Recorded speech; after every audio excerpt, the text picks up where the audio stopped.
Good morning. Good morning. And thank you all for being here, and to those of you tuning in via live stream.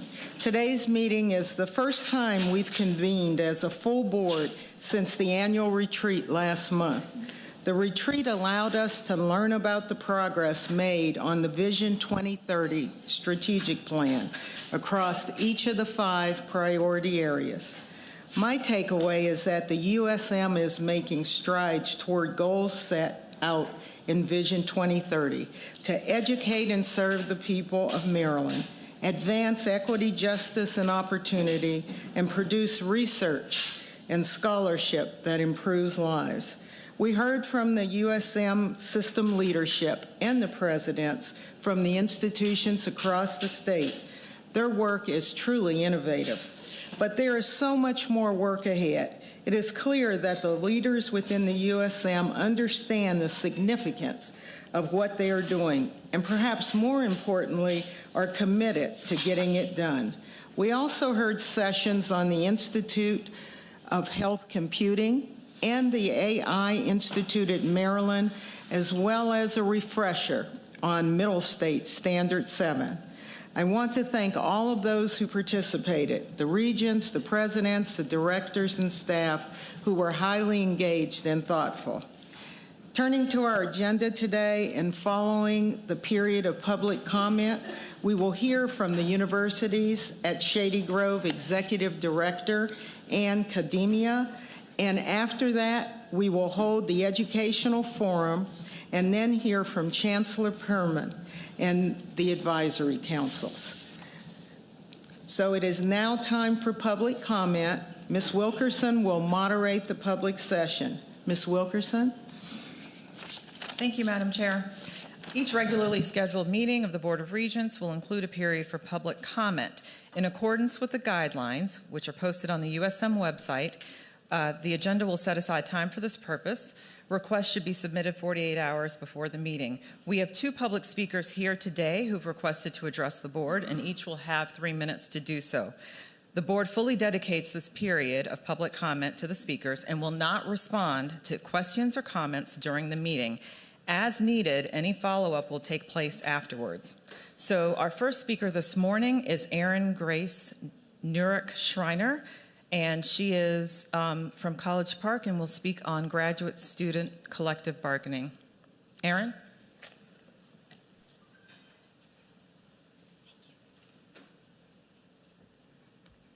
Good morning, Chair Gooden and USM Board of Regents. My name is Erin Schreiner. I'm a 6-year PhD candidate in the Anthropology Department at the University of Maryland, College Park, and I'm a member of the UMD Graduate Labor Union. Thank you for the opportunity to speak today.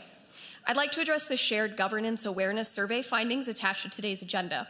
The report states that the CUSS and CUSF aim to investigate what non-bargaining staff and faculty knew about shared governance on their campuses. But there's one key demographic this survey neglected: graduate workers.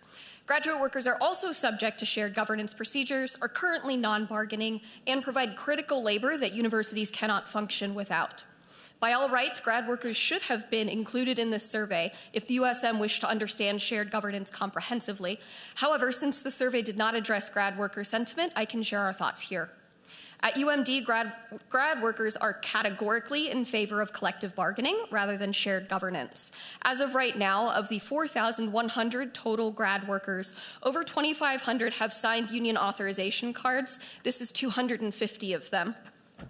Nearly 2/3 of grad workers, a supermajority, are explicitly calling for collective bargaining and representation through the Graduate Labor Union and the United Auto Workers. As such, we are formally requesting voluntary recognition from UMD and the USM with this letter here, signed by 500 graduate workers. I'm happy to give this to you if allowed. We can email it if not. Graduate students and organizations involved in shared governance at UMD, including the University Senate, also publicly support collective bargaining. The graduate student government has passed resolutions calling on the state legislature to grant us collective bargaining rights, and today they'll be voting on legislation regarding our voluntary recognition. Further, the Graduate Assistant Advisory Committee, which represents grad workers in meet and confer discussions, is woefully ineffective. Only 4 of the 16 members are active, and they're still trying to get in touch with admin to solve this. Grad workers are not interested in shared governance, nor are they benefiting from meet and confer systems. And as these cards demonstrate, grad workers categorically demand collective bargaining. You may hear that we're students first and assistantships are part of the training. Not only do we spend less time in classes than we do providing labor, our research, our teaching, our administrative labor are integral to UMD's status as a premier research and teaching institution. If our labor is insignificant enough to dismiss as somehow secondary, I ask the administration to consider what would happen should we withhold our teaching, research, and administrative labor. The will of a supermajority of grad workers is a rejection of shared governance and the beginning of collective bargaining. The Graduate Labor Union requests voluntary recognition from the USM and UMD to begin this process. Should we be denied, over 2,500 grad workers are willing to do what is needed to win our union. We look forward to your response. Thank you.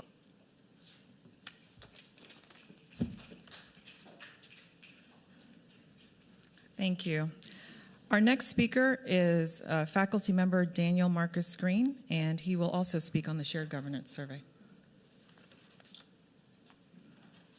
Thank you, Denise. Good morning. I'm Daniel Green, Associate Professor of Information in College Park, where I've worked for 7 years.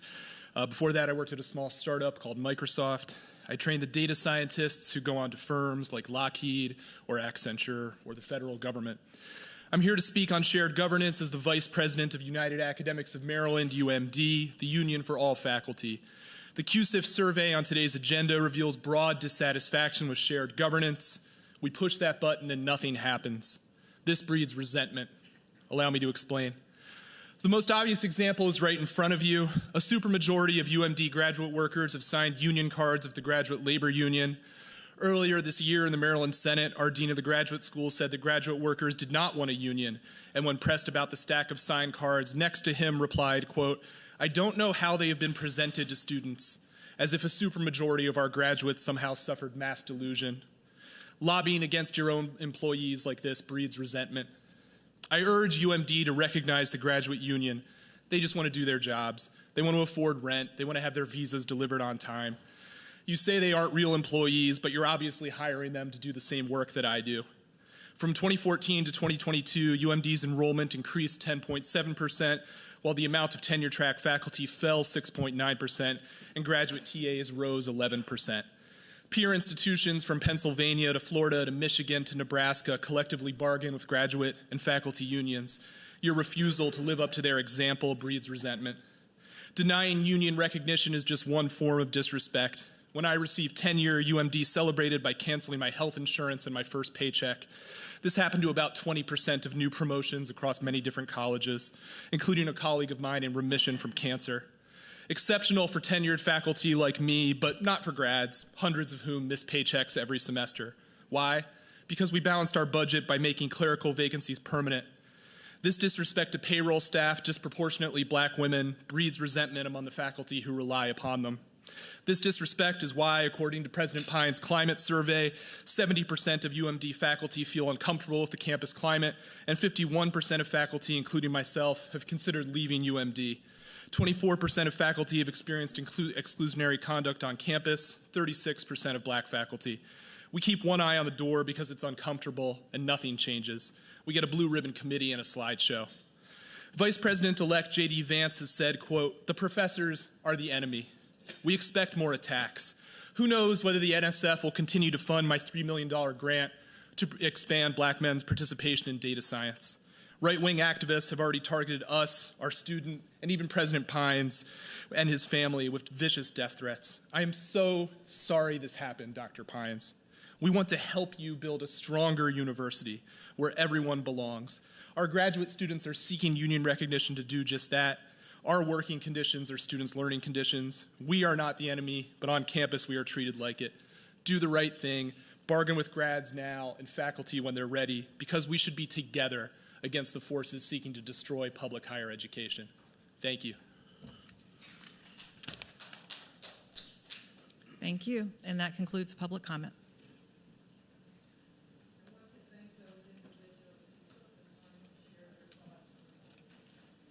I want to thank those individuals who took the time to share their thoughts with the board.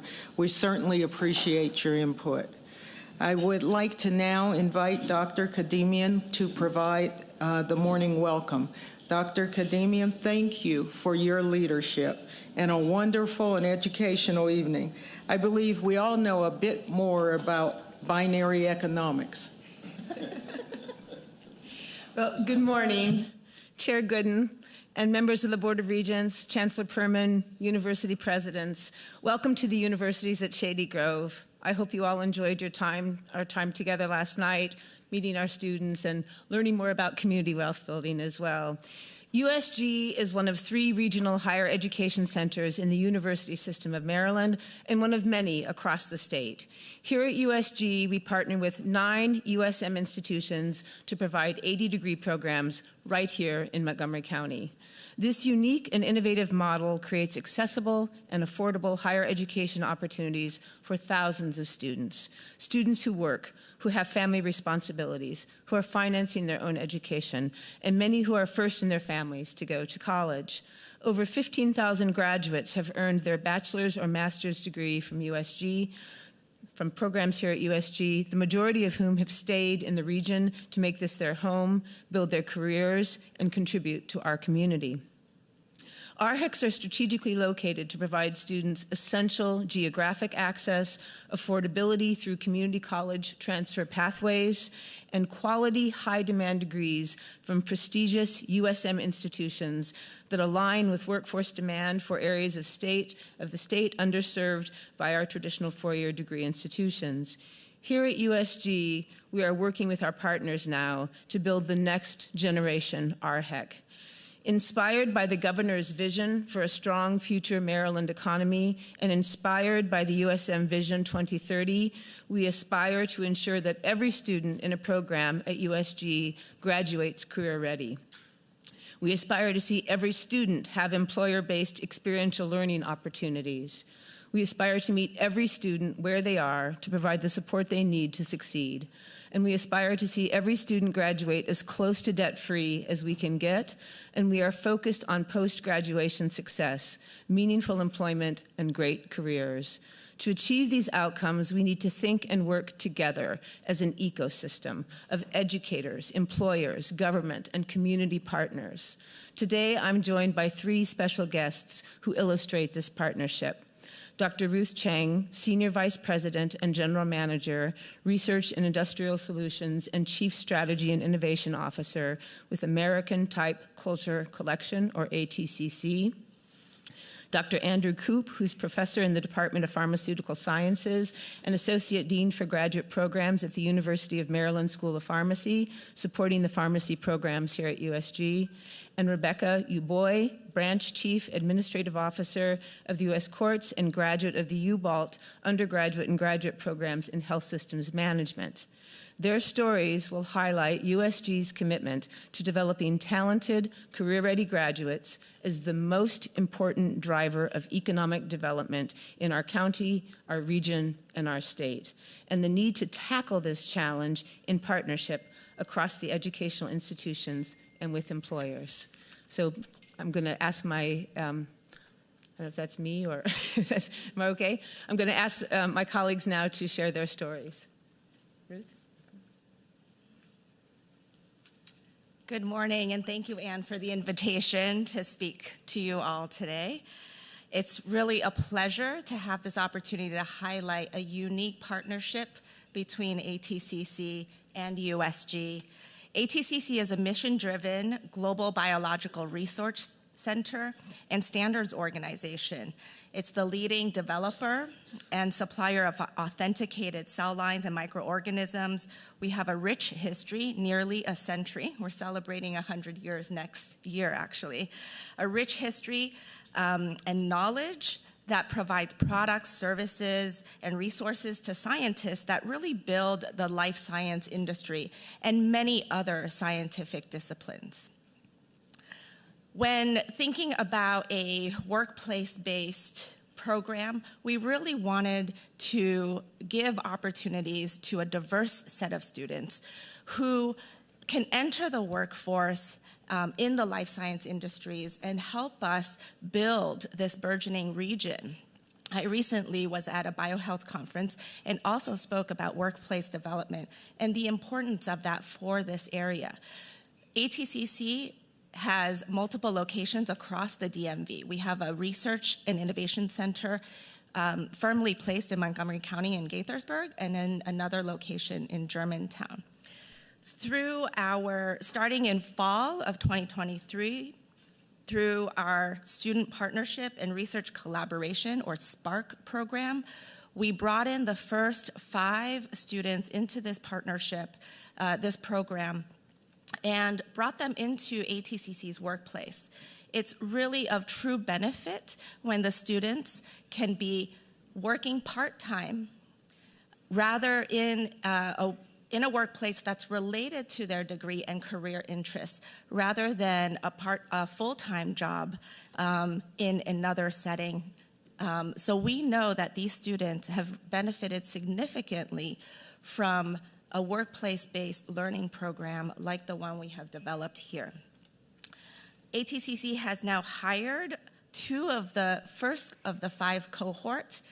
We have seen benefits from our side, the managers who have opportunity to build relationships with these SPARC program students, as well as for the students to see, being embedded within ATCC, see the opportunities around them in terms of career development beyond just the lab-based experience they initially had with us. We have had students not only in cell biology, but bioinformatics, and this year we welcomed a group of 7 students and included product management and other business-related disciplines to give students broader access and opportunity to the types of careers that they can have after USG. So this ATCC USG partnership, although still new, we've only had 2 cohorts so far, is clearly a first-in-class example of success that can be developed and make real change to support and develop students who will contribute immensely, whether ATCC hires them or in general for this region as we build life sciences and biohealth within Montgomery County and beyond within the DMV.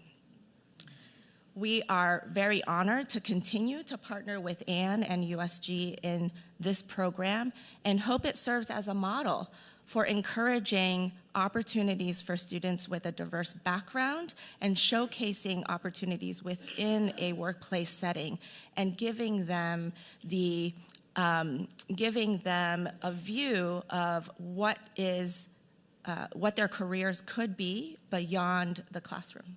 Thank you. Good morning, my name is Andy Coop. I am the Associate Dean of Graduate Programs at the University of Maryland School of Pharmacy at UMB. UMB and the School of Pharmacy are proud to be partners with Shady Grove through our Masters in Pharmaceutical Sciences program.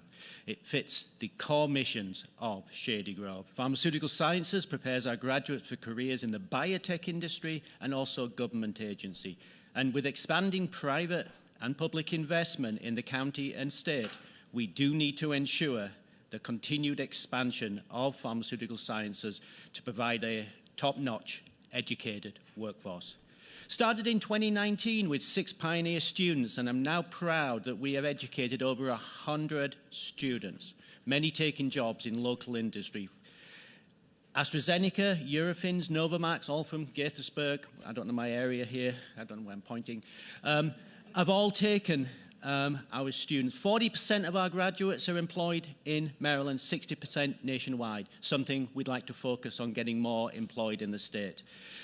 But you know, the biggest thing is the co-op, the industry co-op for this position. It's a 16-month program, but we have a 6-month on-the-job training with industrial partners.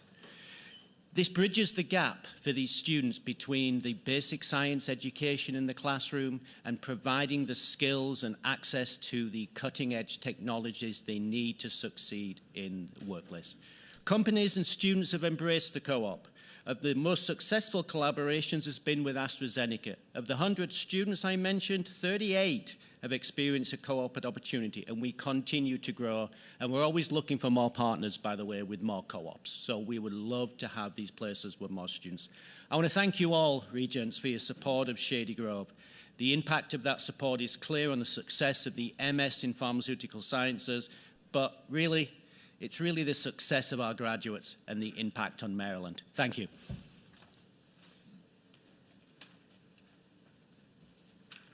Good morning. Thank you for responding. People typically don't early in the morning. I'm Rebecca Yoboy, a graduate of the University of Baltimore Health Systems Management Program at USG. I received my bachelor's degree in health systems management and my master's as well. I have worked extensively during my academic career at NIH, where I managed clinical trials. I've also had the opportunity to work at AstraZeneca and the University of Maryland Global Campus, where I gained further experience in project management and strategic initiatives. I recently transitioned to the administrative offices of U.S. courts as a branch chief. Now that you know a little bit about me and my academic and professional journey, let me tell you a little bit about me and why I am so passionate about having been a student and now an alumni from the University of Baltimore program at USG. I wish to share how important the many staff and faculty at USG have impacted my life and my success. I have been able to experience in my journey, like so many of my fellow students at USG, to dream big. Growing up, my family faced shared challenges. My family instilled in me values of hard work and education. Even when opportunities seemed out of reach, I remember the days when my mom would sit with me and guide me through my homework. Those were rough, but reminded me that education was my ticket to a better future. She always said, with knowledge, you can achieve everything and anything. I was part of the Montgomery County public school system, and I pursued my studies diligently. I began my collegiate journey at Montgomery College, where I was able to take many courses in different areas of study, since I was not sure what major I wanted to pursue, like many students initially. I initially looked and took courses in the business field. After beginning to volunteer at a nursing home, I decided I wanted to make a difference in the healthcare field, with also having a business twist to it. I found that University of Baltimore had a major called Health Systems Management at USG, here in Montgomery County, close to home. As I approached transferring to USG, I was acutely aware of the financial burden it would place on my family. That community of,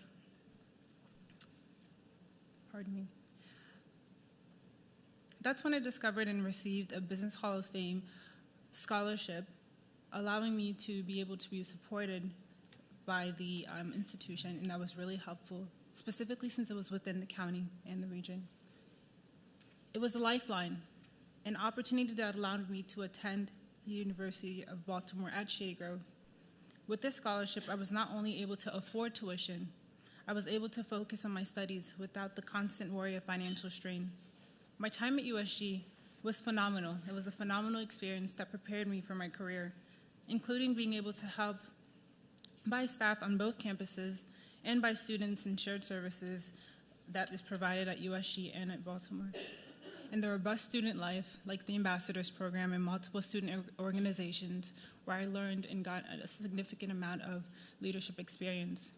For example, I became a student ambassador where I represented USG to my fellow students and the community, well as prospective students in community and business leaders who visited the campus and provided tours and information about my experience as a student. Being a student ambassador helped me enrich and enhance my leadership and communication skills, personal growth, and professional development. Truly, USG and the University of Baltimore, and the experiences I was able to gain professionally, and the passion and the commitment that allowed me to build a strong foundation in my career right here in my community. I love Montgomery County. Thank you to the Chancellor. Thank you to the Chancellor and the entire University System of Maryland and the Board of Regents for your support of USG. I hope that in hearing my story as an example of a multitude of students' stories at USG, you will continue to do so. Your belief in power of education and your investment in our future has rippling effects that extend beyond just the individuals. You're not just funding education, you're fostering dreams. nurturing potential, and helping build stronger communities. Today, I stand here as a testament to the profound impact of your support. I've seen firsthand how support of USG empowers students to rise above challenges, pursue their passions, and give back to their communities. Your contributions help students who are like me, students who are eager to break through boundaries, to dream big, and to become leaders in the communities that we need. Together, we ensure that every young person has a chance to rise above circumstances and realize their potential. Thank you for believing in us, for investing in education, and making a difference. Together, we are shaping the future one student at a time. Thank you.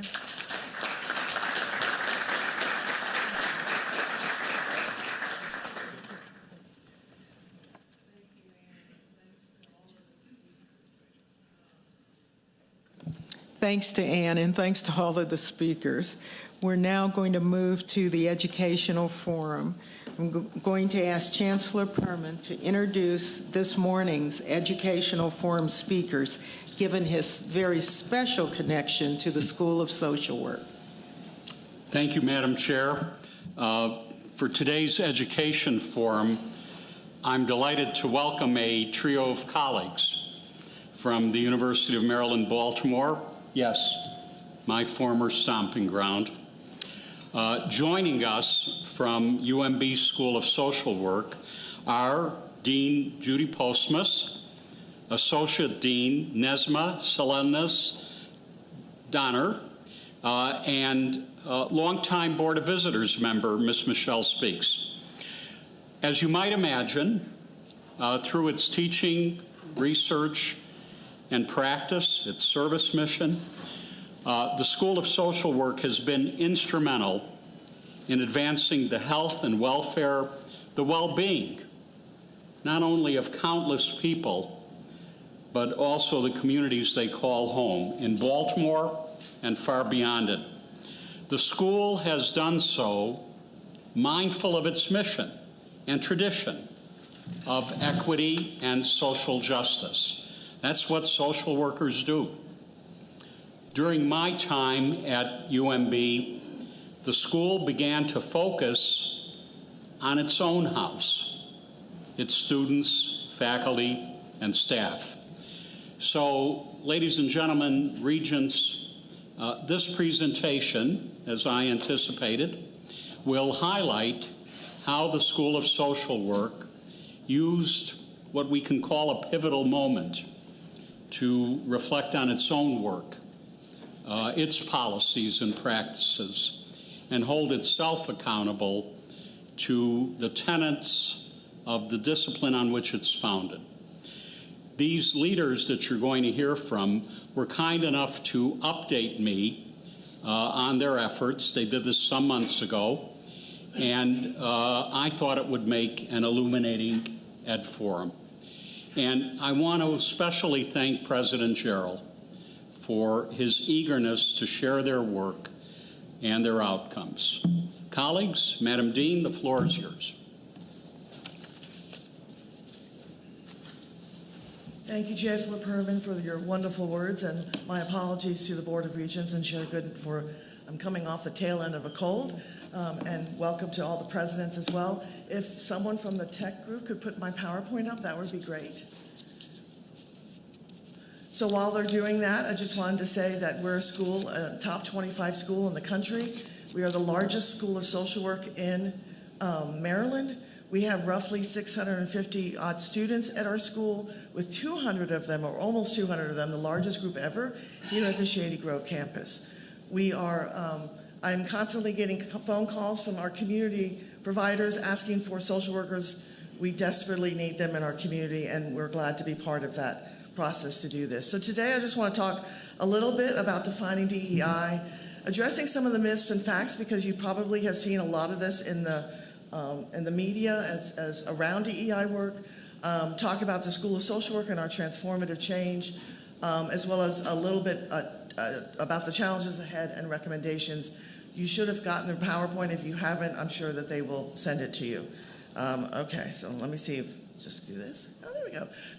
So DEI, or diversity, equity, and inclusion, comprehensive approach that involves ensuring fair treatment, opportunities, and access to resources for all individuals, regardless of their backgrounds, while also recognizing, valuing, and embracing the differences among them.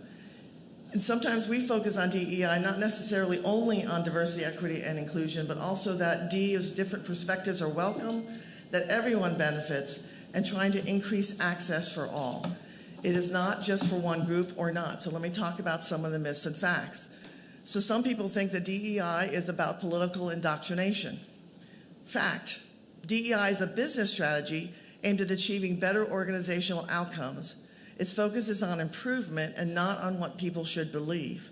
So as a business strategy, DEI at our school offers programs such as dialogue, engagement, and learning series, which allows people who have different opinions and thoughts to work together and enhance decision-making, increase innovation, and cultivate skills such as self-awareness, empathy, and critical thinking, which are all skills that we want to teach all of our graduate students.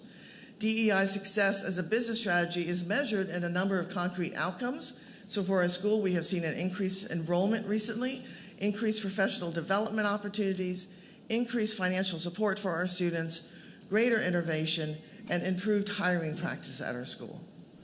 Second myth, that DEI excludes groups or many groups. And in fact, DEI is about creating environments where everyone can thrive regardless of their background. And so some of the ways that everyone benefits at our school, some examples of programs, include things such as professional growth areas, like our book lending program that's available for any of our students, or scholarships to help any of our students, regardless of background, for getting help with getting their social work license, which is critical for working in the field. We also have a training institute that's for our faculty, staff, and students to enhance their learning and innovation. And again, this is for everyone at our school. The last myth, that DEI is anti-American.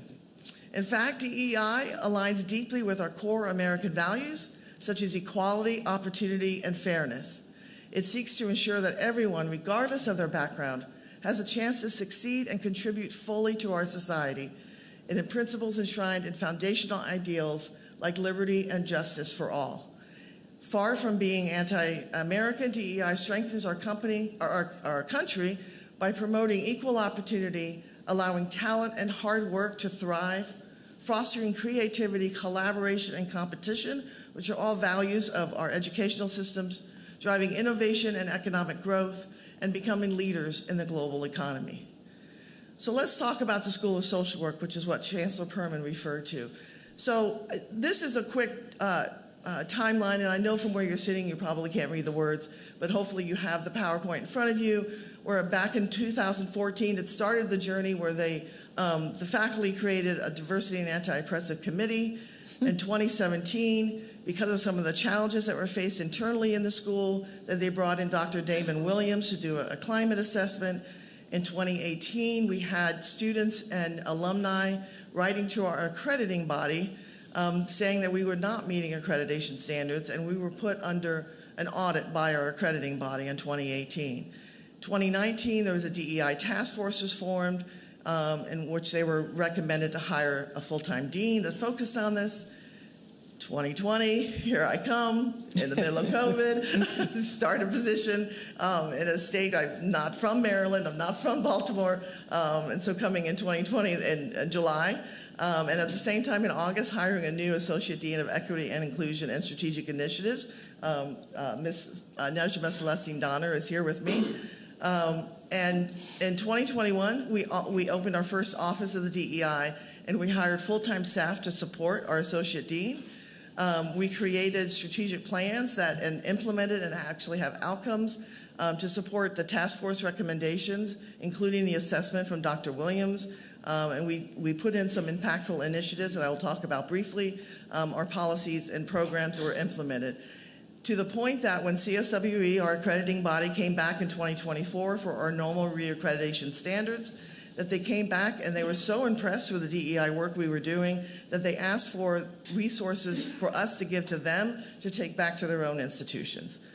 So this is a time period of about, as you can see, 10-year time period. So what does it look like in practice at our school? We have trainings and workshops available for faculty, staff, and students. We have supporting student organizations. We have inclusive curriculum and pedagogy. Our recruitment and retention efforts have changed drastically. We have cultural events and celebrations. We provide financial support and scholarships. And we also provide research around health and social equity in partnership with many of the schools around UMB. And so some of our strategic priorities include these 4 areas. The first area is recruitment and retention. And you can see that we have a task force to increase bilingual social workers and strengthen the workforce. This is a new area because after the Key Bridge collapse, people were calling me saying, who are your Spanish-speaking social workers? We need them. And I said, we need them too. And so we're looking at trying to look at the pipeline for that for both here at Shady Grove as well as in Baltimore. We facilitated ongoing professional development, where you can see the number of workshops and participants. We created student success programs. We have a first generation program for those students who identify as first gen, which we have a number of them at our school. And I also proudly am saying I am a first gen faculty dean. And we also have a student emergency fund to help our economically disadvantaged students. For experience in climate, we are wrapping up a gratitude project for the 2nd year that boosts morale and create a culture of care and belonging. We have restorative practices. We instituted some of those as we went into the student review process. When I started, I was getting a lot of students coming through that process of having problems in their field placements or in their classrooms. Since we instituted the restorative practices, those problems have decreased tremendously to the point that I'm not seeing any students being reprimanded.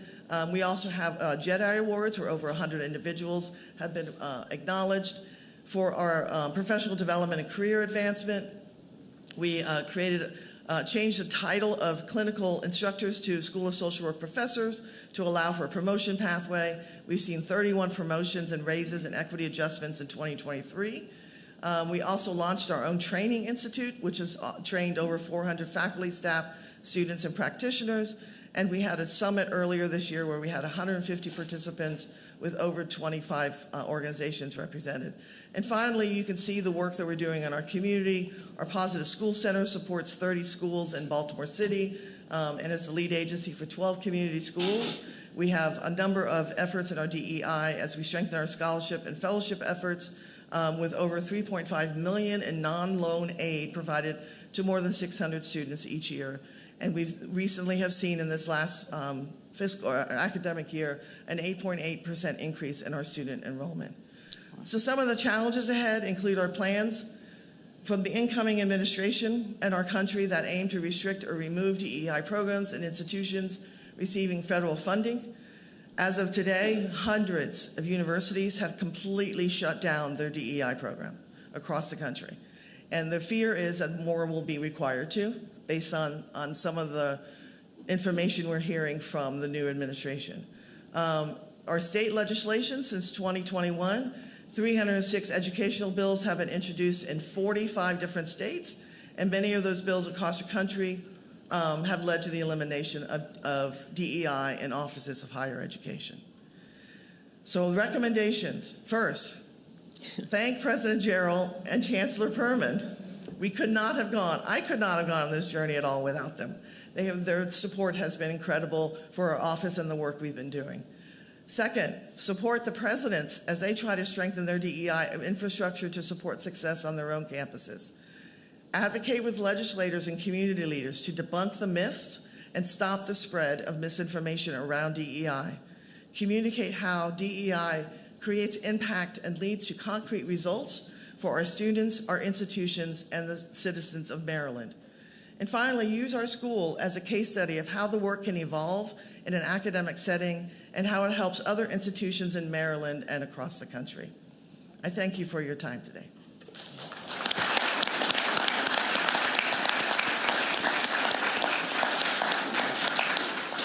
Thank you, Dean. Are there questions for the Dean? Yes, Yehuda. You almost got away. Thank you for your presentation and for the work you do. I was curious to understand, as you think about things being outlawed or funding taken from DEI, how do you define DEI? Because so many of the things you described seem like, basic good practices and programs. So what would be outlawed, and how would that couldn't you work around any of those things if it's political, or is there something more fundamental that might get It is very political right now, and I think that one of the ways we're looking at the is language around using the word DEI. And again, you would think equity and inclusion and those are terms that we all should be embracing, but for some reason those myths that are strongly out there and advocated against to have these type of programs and universities.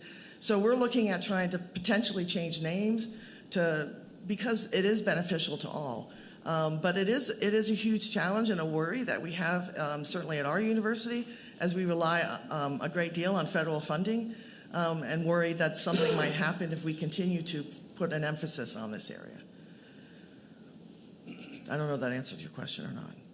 Maybe. Other questions for the dean? Yes, ma'am. Yes, Yvette? So it sounds to me, and I could be wrong, and we were just sort of commiserating over here a little bit, it sounds like rebranding is necessary because this has gotten a certain taint to it, and it seems to me that the same result can be achieved just under a different branding. Correct, and that's what we're looking at right now is what is the brand that won't get the attention as much. So yes, so if you have thoughts and ideas, please send them my way. Regent Leggett? Sort of playing the devil's advocate for a second, the arguments that I've heard and been confronted with, very strong proponent of DEI. But the arguments were twofold. One, that DEI initially, when first conceived, was transitional. It was not a permanent, ongoing effort. That's one. And then secondly, I saw some numbers in terms of the cost, and confronted with those numbers, it was a pretty high cost when you add that up all over the nation. So how would you respond to those two arguments that have been made out there? So first of all, I would say the first point about it's transitional, but it is a continuum. We never reach full understanding and appreciation of equity and inclusion. And I think that that's something that we should strive, in fact, our country should be striving towards liberty and justice for all. The for all is important. And so I think that it's an ongoing educational experience. I mean, certainly I have learned a great deal in the 4.5 years I've been at UMB. We all continue to grow and learn from each other because there's so many differences among us, and we have differences among us within us. So we call that intersectional perspectives, where you see me as a white woman, but I'm also a first gen, I'm also a member of the LGBTQ community, and so you see these various intersections of different cultural groups I'm a part of. And so there's always learning ourselves internally along with others and learning about others outside. As far as the cost, I think that we have to outweigh the benefits that we've seen with the cost as we're starting to see enrollment go up, as we're starting to see students really embracing the content. We've radically changed our courses. Our faculty has embraced this initiative. We're trying to include it in our promotion and review processes. So there's benefits to the cost that's being put in. So yes, there's costs, but just like any educational cost, I think that as we're seeing enrollment increase and seeing even the diversity of the research that's being done and the grants that we're going after, I think that offsets some of the costs that we have. Yes, Andy? I'm just curious, as you were building this and you're thinking about the critics, have you taken the opportunity to sit down with a group of people who might have an issue with DEI and all these different permutations, as opposed to just saying that it's disinformation or myths? Have you sat down and talked to them and tried best to understand maybe what their concerns are and adjust to that? Like, is it an ongoing conversation trying to steelman their arguments so we can get better over time? It's a really good suggestion, and we haven't done that. That's part of our interdialogue focus, is to be able to have those kind of dialogues with others. We haven't done that yet. I think it's a great idea. I think that UMB and Baltimore is a unique environment compared to the other parts of the country. Okay, sorry. So I'm learning. See, they have done things. So let me turn it over to Najma. Hi, I'm our Associate Dean for Diversity, Equity, and Inclusion, and my name is Najma Celeste Donner. To answer your question, we have. In October, we launched a dialogue series. And so part of where you saw the myths was from some of those conversations that some of those things emerge, trying to get folks understanding of when you hear DEI, what do you hear? What does that mean to you? And that is how we were able to understand different perspectives and bring it to you. And so as we move forward, that's going to be a big part of it. What we realized is that people did not see themselves in the work, and so we are making intentional efforts to ensure that everyone sees it's for all. And so as we move forward, we're embracing everyone, different perspectives, people who are supporters, who are not, because that is also a part of the work. But yes, we have and will continue those efforts. Welcome. Any other questions? Well, seeing none, thank you, Dean. As you can see, there's quite a bit of interest in this topic, and I do think the rebranding idea is something worth exploring. All right, we'll now turn to the Chancellor's report.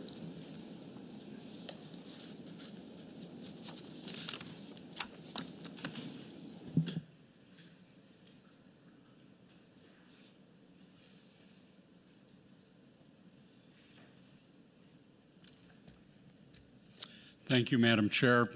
Good morning. I wish also to thank our host this morning, Dr. Kademian and her team at USG, which, as you can see already, is home to some outstanding recent achievements in access, in innovation, in service. Let me call out a few of them. USG hosts the University of Maryland's Cyber Physical Systems Engineering program. And why is that important? Apart from the subject matter itself, it is the very first undergrad program of its kind to win accreditation from the Accreditation Board for Engineering and Technology. We look to this center, this institution, for innovation, and that's an example of delivering on it. Secondly, USG has a state-of-the-art dental clinic, which recently welcomed 35 fourth-year students from UMB's School of Dentistry to provide critical care to over 80 uninsured and underserved patients in Montgomery County. Regent Leggett, I remember coming to see you about this need some years ago, so it happened. Thank you. A few weeks ago,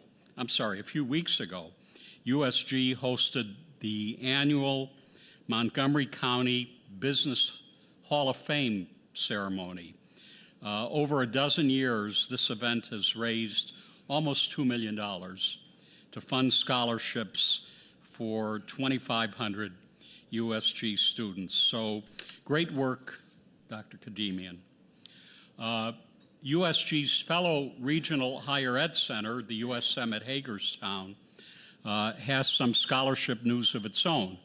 Last month, our RHEC in Hagerstown announced this year's scholarship recipients.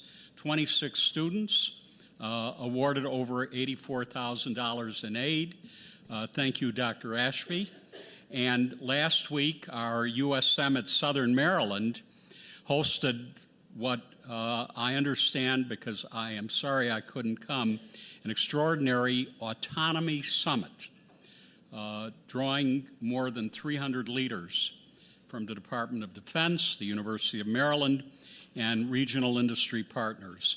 They explored how to ensure the trustworthiness of autonomous systems. I hear it was a great event, Dr. Abel.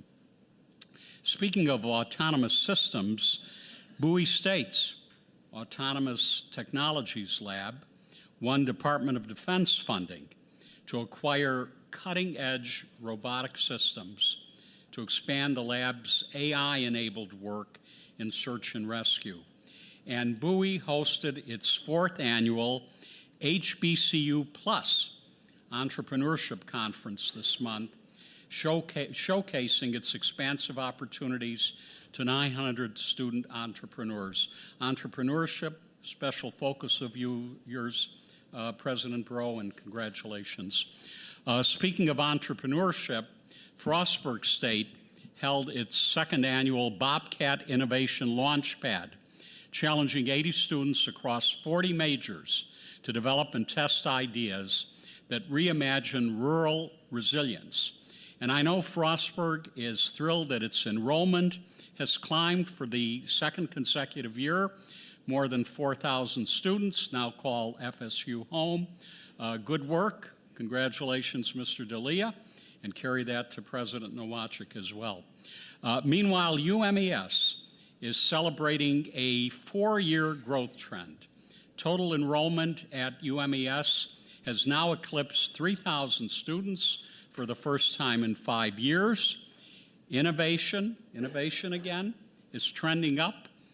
UMES is now home to the Eastern Shore's first patent and trademark office, which brings more value to aspiring entrepreneurs on and off campus.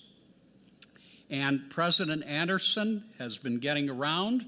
She's newly home from China, where she inked an agreement with Beijing's Changyuan Institute of Science and Technology, which will advance study abroad, student and faculty exchanges, and joint degree programs. Thank you for doing that, Heidi. UMB, as always, is focused on health equity. Its School of Pharmacy won $10 million from NIH to support community-led health equity research. The School of Nursing won $5 million from the state to reduce cardiovascular health disparities in Baltimore and improve access to primary and mental health care. The School of Medicine has launched a rural health equity and access elective, training and placing medical students in Eastern Shore practices. This has been a long-standing demand to help shrink rural health disparities. Congratulations, President Gerald. Towson University has announced a new $1 million teacher induction partnership with the Carroll County Public Schools, providing mentors to work with the county's new teachers. Meanwhile, $5 million from the U.S. Department of Education will help Towson train and retain teachers across Maryland. It is so important as we look to reimagine teacher preparation and development in alignment with Maryland Blueprint to have this kind of work. So thank you, President Ginsburg.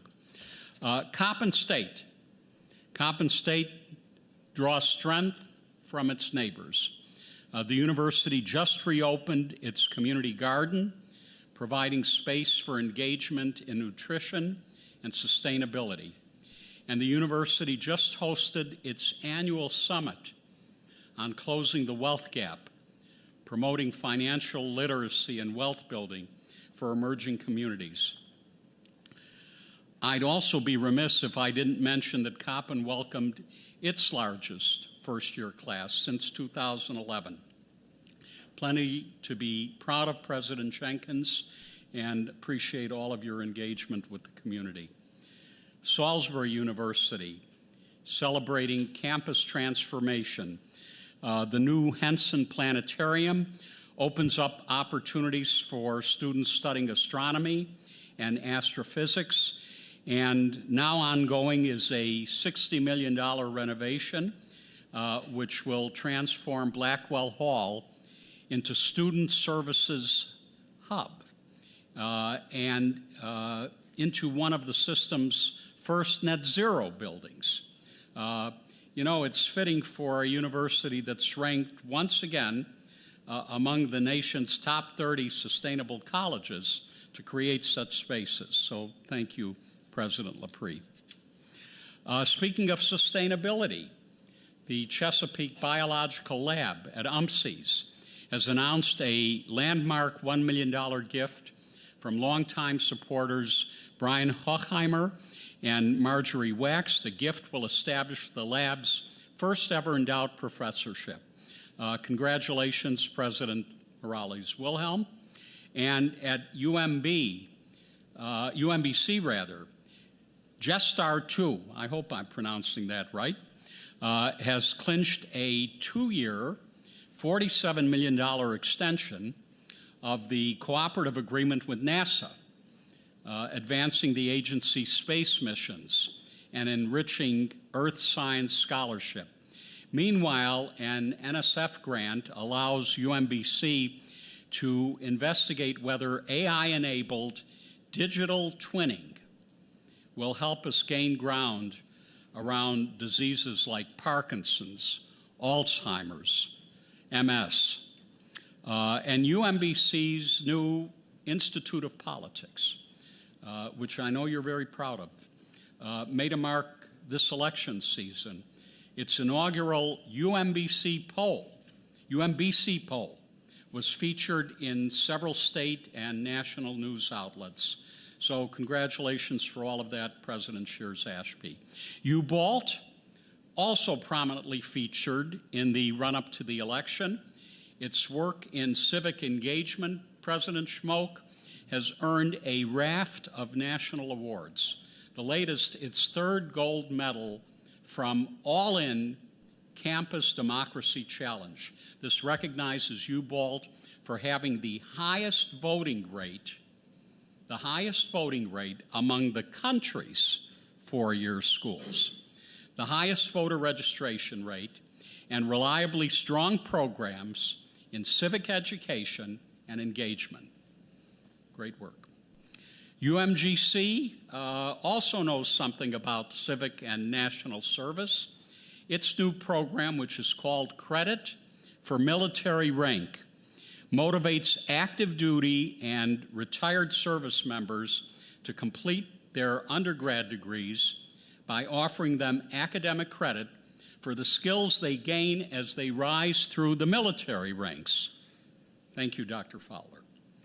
University of Maryland College Park is celebrating its rank among the country's top schools for student innovation and entrepreneurship. In the newest high-profile rankings, the University of Maryland places 7th across all universities, 5th among publics. It's UMD's 10th straight year in the top 10. With nearly $2 million from the U.S. Department of Transportation, UMD is launching a drone delivery program to bring essential medications to residents on Maryland's remote Smith Island. And I want to point out, it's not all science and tech at College Park. Alumnus Jason Reynolds, best-selling author of young adult novels, is now a MacArthur Genius Grant winner. Congratulations on all of that, President Pines. At our September meeting, I celebrated the excellence of our universities as reflected in national rankings. Since then, U.S. News has released its annual undergraduate rankings, and again this year, our universities didn't disappoint. College Park ranks 17th among all national public universities. UMBC is in the top 15 for undergraduate teaching and innovative schools. UMB School of Nursing is number 13 among regional publics in the north. Frostburg is 32nd, UBALT is 29th, Salisbury is 17th, Towson is 5th. In the rankings of HBCUs, Bowie State, UMES, and Coppin all took their place in the nation's top 30. And fully half of our universities, Bowie, Salisbury, Towson, the University of Maryland, UBALT, UMGC, were named among the Military Times Best for Vets. This can be a point of pride for us. I want to mention another ranking that's particularly important right now. Each year, the College Board breaks down the in-state cost of attending a public university. For Maryland undergraduates, that in-state cost, tuition and fees together, averages just over $11,000, Regents. That's in the middle of all 50 states. It's below the national average, well below our neighboring states. So this is a ranking where it's good to be in the middle or below, and we're proud of that. In part, it's a tribute to our efficiency as a system. And here, I can't help citing another ranking. The USM office is ranked as the 4th most efficient central office in U.S. higher ed. Central administrative costs comprise well under 1% of the system's overall budget. But I have to say as well that our affordability is also a great credit to the vision and generosity of our state's leaders who have long valued higher education, have long invested in it. Certainly we're concerned about Maryland's forecasted $2.7 billion deficit. At the same time, with our voices, our programs, and our partnerships, we have supported worthy legislative priorities, and will continue to do so. The K-12 blueprint, the Enough Act, associated anti-poverty programs. So we do understand the state's budget position.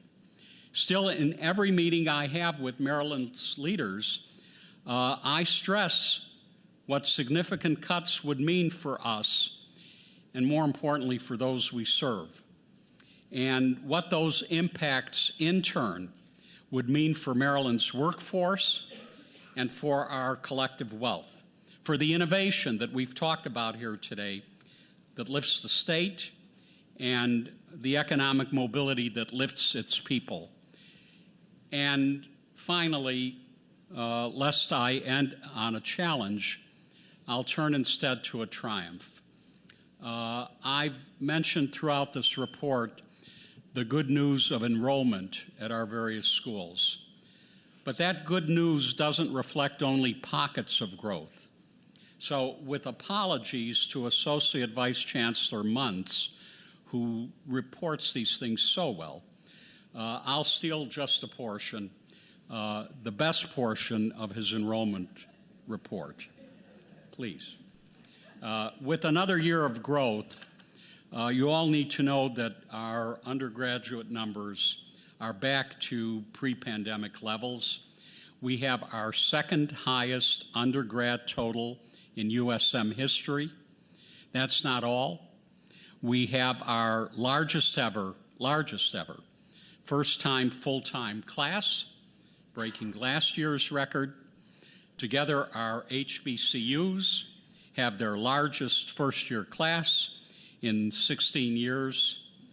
This is good news, any way you look at it.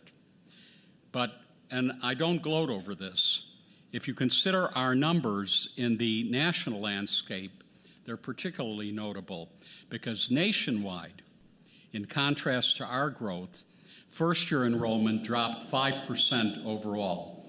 It plummeted 8.5% at public universities. And we're breaking records.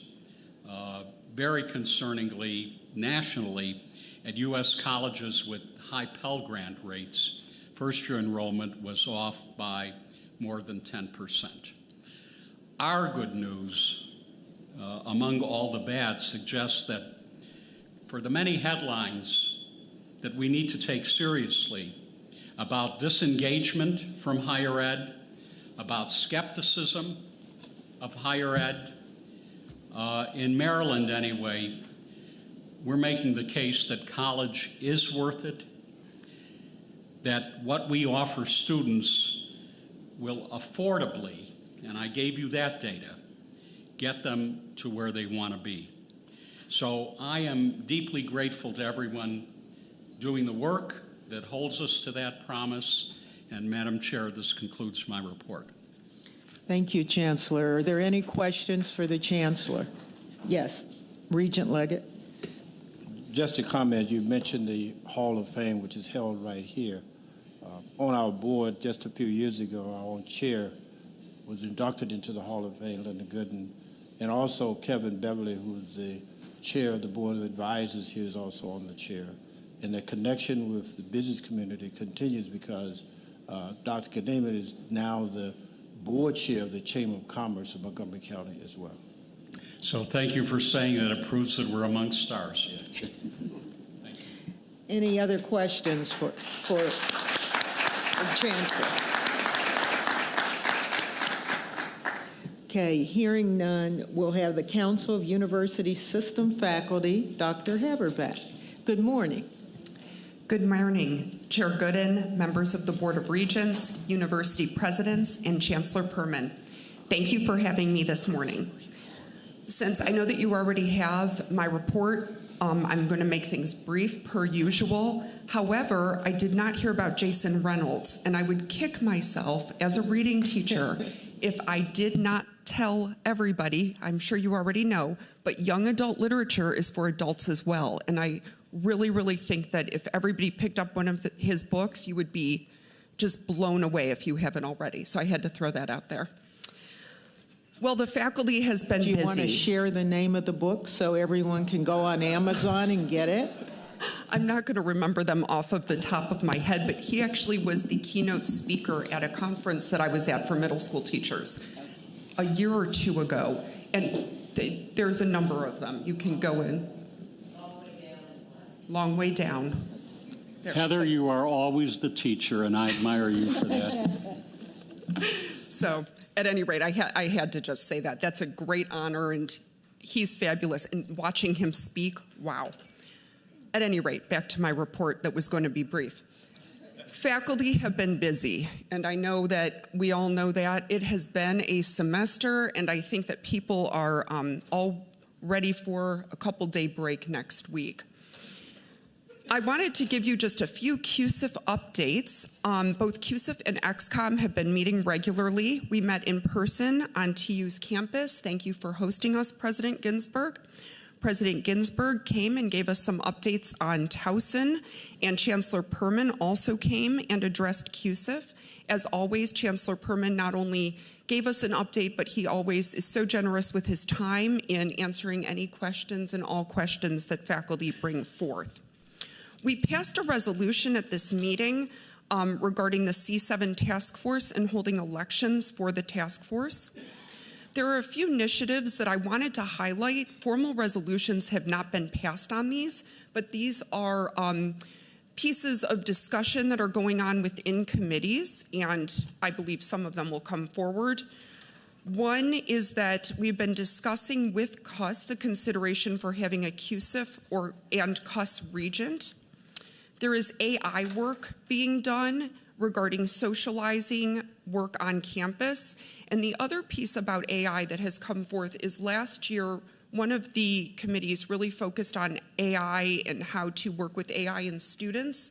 But there's been a new highlight of AI regarding our research, our jobs, and how it impacts, for example, being reviewed, a journal article being reviewed, or writing a journal article.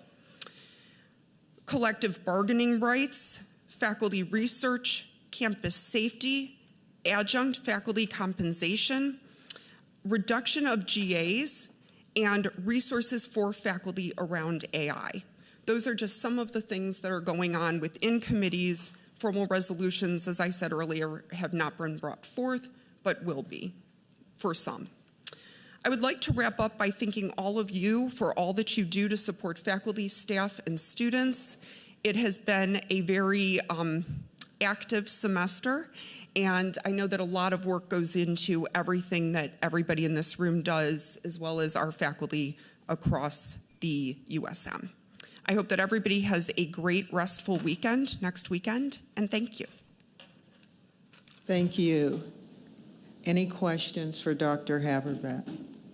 All right, seeing none, we will have the Council of University System Staff, Dr. Patricia. Good morning, everyone. Chair Gooden, Chancellor Perman, Regents, USM Presidents, good morning. I would first like to thank the staff, faculty, and students of the universities at Shady Grove for your wonderful hospitality and sharing the great work of USG with us. So my submitted report for you today includes several attachments that I would like to highlight for you today. First, I included the agenda for the Joint Councils meeting, which is a gathering of CUS, CUSIF, and USMSC councils that occurred this past Tuesday. We discussed the work of shared governance in the USM. I would really like to thank Regents Ganella, Breslin, Lewis, and Smerick, Chancellor Perman, and many USM staff for joining us and supporting us in our efforts that day. And thank you to President Shears Ashby and UMBC for hosting us again this year. Everyone I spoke to talked not just about the great hospitality of UMBC, but the feeling of home many of us felt when walking around the campus, despite not having any real connection there. So it was lovely to be there. Also attached to my report is the CUS action plan. So this highlights the areas CUS hopes to focus on this year, areas like reviewing policies, increasing our communication and recruitment of constituents, and making Advocacy Day a significant and wide-reaching event. These goals are related to my third attachment, which has already been mentioned today, the 2024 Shared Governance Awareness Survey findings. As a reminder, this survey was initiated and conducted by Heather and I as CUS and CUSIF chairs to understand the awareness that non-bargaining faculty and staff have of shared governance on our campuses and throughout the USM. The findings demonstrate that there is certainly room for growth in shared governance, both on the part of the councils in terms of our promotion of the councils and communication with our constituents, and by the campuses and their utilization of and communication with shared governance members. Since becoming chair of CUS in August of 2022, I've been sharing my concern that if we didn't pay sufficient attention to shared governance, that the feelings of frustration and discontent among our faculty and staff would increase. To me, the findings of this survey support those assertions. But I still believe we can have healthy shared governance, and indeed in many places I believe we do. For example, a staff member from Salisbury University shared with me recently that they updated their telework policy, and the VP of Admin and Finance sat with the shared governance staff for 2 hours to iron out what the policy should include and how it should be implemented. Additionally, many presidents with us today also join their staff Senate meetings each month, providing support, visibility, and engagement, and answering questions, something staff notice and appreciate. I also must say that whenever I have questions or concerns as chair of CUS, the USM staff are incredibly responsive and supportive, including Chancellor Perman. These are not the only examples of strong shared governance within the USM, obviously, but I say this to share that I believe, despite the improvements that need to be made, the work I have done for shared governance over the past 8 years has not yet failed. I hope to work with the USM presidents, campus leadership, and the council I lead to increase the awareness of shared governance and strengthen its operation. But I will need the support of all in this room. Shared governance can have great utility if we use it. Now to pivot to general updates. Staff are starting to be a bit concerned about what appear to be beyond certain state budget cuts. We heard from Chancellor Perman at the Joint Councils meeting about the efforts the USM is making to advocate to legislators for the USM budget, and we hope to echo that narrative during Advocacy Day in February. We also heard about the commitment of the USM to support its existing faculty and staff where possible, though acknowledging personnel dollars are a significant part of our budget. There is also concern among staff for an issue Dean Postmus just shared with us, the changes that may come from federal regulation and the future of DEI on our campuses. Staff working in DEI do work that help us achieve the mission of advancing equity, justice, and opportunity in so many ways, including supporting students for whom education wasn't initially made for, to help them thrive in education and complete their educational journeys. We hope we can find ways to support the staff doing this important work and keep them with us. I'd like to sign off my report today by thanking the USM staff and the Regents for their consideration of the policy under discussion today that would increase leave opportunities for staff to make it in line with the AFSCME MOU. This adjustment allows for parity among our non-bargaining and bargaining staff of similar job classifications. We appreciate your involvement of CUS in this change and look forward to partnering on other policy reviews that may need to be conducted this year. With that, I conclude my report for you today, and I'm happy to take any questions you may have. Are there any questions for Dr. Patricia? Seeing none, thank you for your report. We will now have the Council of University System President's report. President Breaux. Thank you, and good morning, Chair Gooden, Chancellor Perman, Regents, colleagues, and all here today. I'd like to begin by thanking Dr. Ann Kademian for a wonderful evening last night, great presentation, and for all the hospitality from Shady Grove. CUS met twice since the last board meeting on October 9th and November 4th, and in our October 9th meeting, Associate Vice Chancellor for Student Affairs, Zakiya Lee, continued the conversations about the student regent tuition waiver. Towson President Mark Ginsburg led our exploratory conversation about the establishment of a university press. And then Senior Vice Chancellor for Academic and Student Affairs, Allison Wren, and Associate Vice Chancellor for Academic Affairs, Candace Carrico, brought forth an item on guaranteed access to centralization.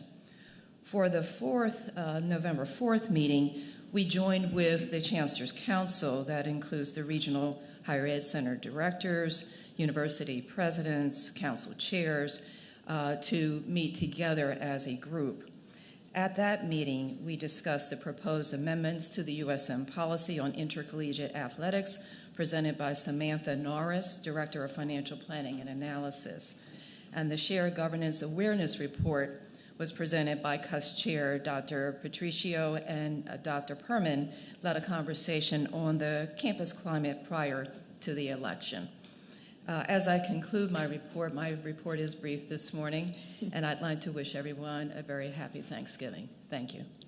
Are there any questions for Dr. Breaux? Seeing none, thank you. Thank you.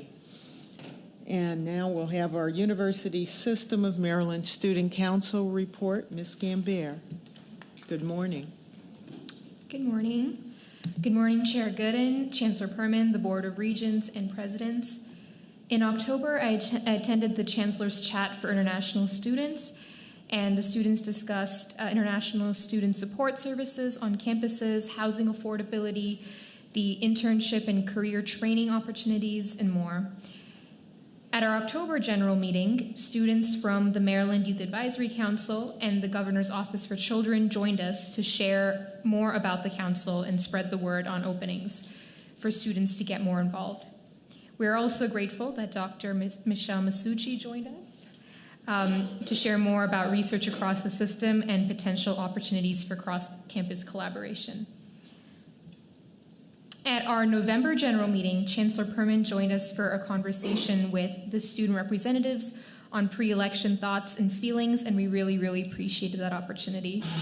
This was also reported at the Chancellor's Council meeting, but in general, students raised thoughts on campus safety post-election, the role of social media messaging, concerns about international students, including retention and legal services, the need for further awareness and civic engagement at the local and state level, and thoughts on preserving resources for female reproductive health and ensuring that they are funded by the university rather than student government associations. We also discussed the USM student regent nomination process, and we reviewed the questions that will be asked during the interview in December. And Dr. Zakiya Lee then presented on the draft USM policy on refunds to students who withdraw from all courses or the institution for extenuating circumstances, and the policy on sex discrimination. We also had a separate conversation about the USM Board of Regents Student Excellence Scholarship process, which is coming up very soon, and we considered any changes before the application goes live in December. The format will largely be the same, and we look forward to sharing more details about that at the next meeting. On November 19th, so just this Tuesday, we had our joint councils meeting as well, and I had the privilege of facilitating a panel with members of the Board of Regents shaped around questions and topics that have been raised by faculty, students, and staff. We are extremely grateful to Vice Chair Ganella, Regents Lewis, Breslin, and Smerick, and Chancellor Perman for joining us, and as well as everyone who was able to attend and join the conversation on shared governance. Madam Chair, that concludes my report. Thank you. Thank you. Any questions for Ms. Gambare? Seeing none, thank you for your report. The next order of business is the consent agenda. Decisions regarding which items to include on the consent agenda were made by me and the committee chairs. However, any regent may request that an item be removed from the consent agenda for separate review and discussion. Before I move approval of the consent agenda, I ask if there are any items that any regent would like removed from the consent agenda for separate review and discussion. I move approval of all the items on the consent agenda. May I get a second? Second. Any opposed? Any abstentions? Hearing none, the motion passes. Our next order of business are the committee reports. We will hear 2 items from the Finance Committee. First up is the proposal for policy revisions to the USM policy on tuition. Next is the fall 2024 enrollment update and fiscal year 2025 estimated FTE report. Regent Fish, please have the floor. Thank you and good morning. So the amendment of the board's tuition policy, this is one of our most impactful financial policies. And over the past 18 months, a team from the USM office, led by Chad Muntz, conducted a comprehensive review of this policy. Chad and his team worked with our consultants, Huron Consulting Group, and they assessed our current tuition policy against national benchmarks and evaluated institutional tuition models. We also explored how this policy could advance the board's long-term strategic goals.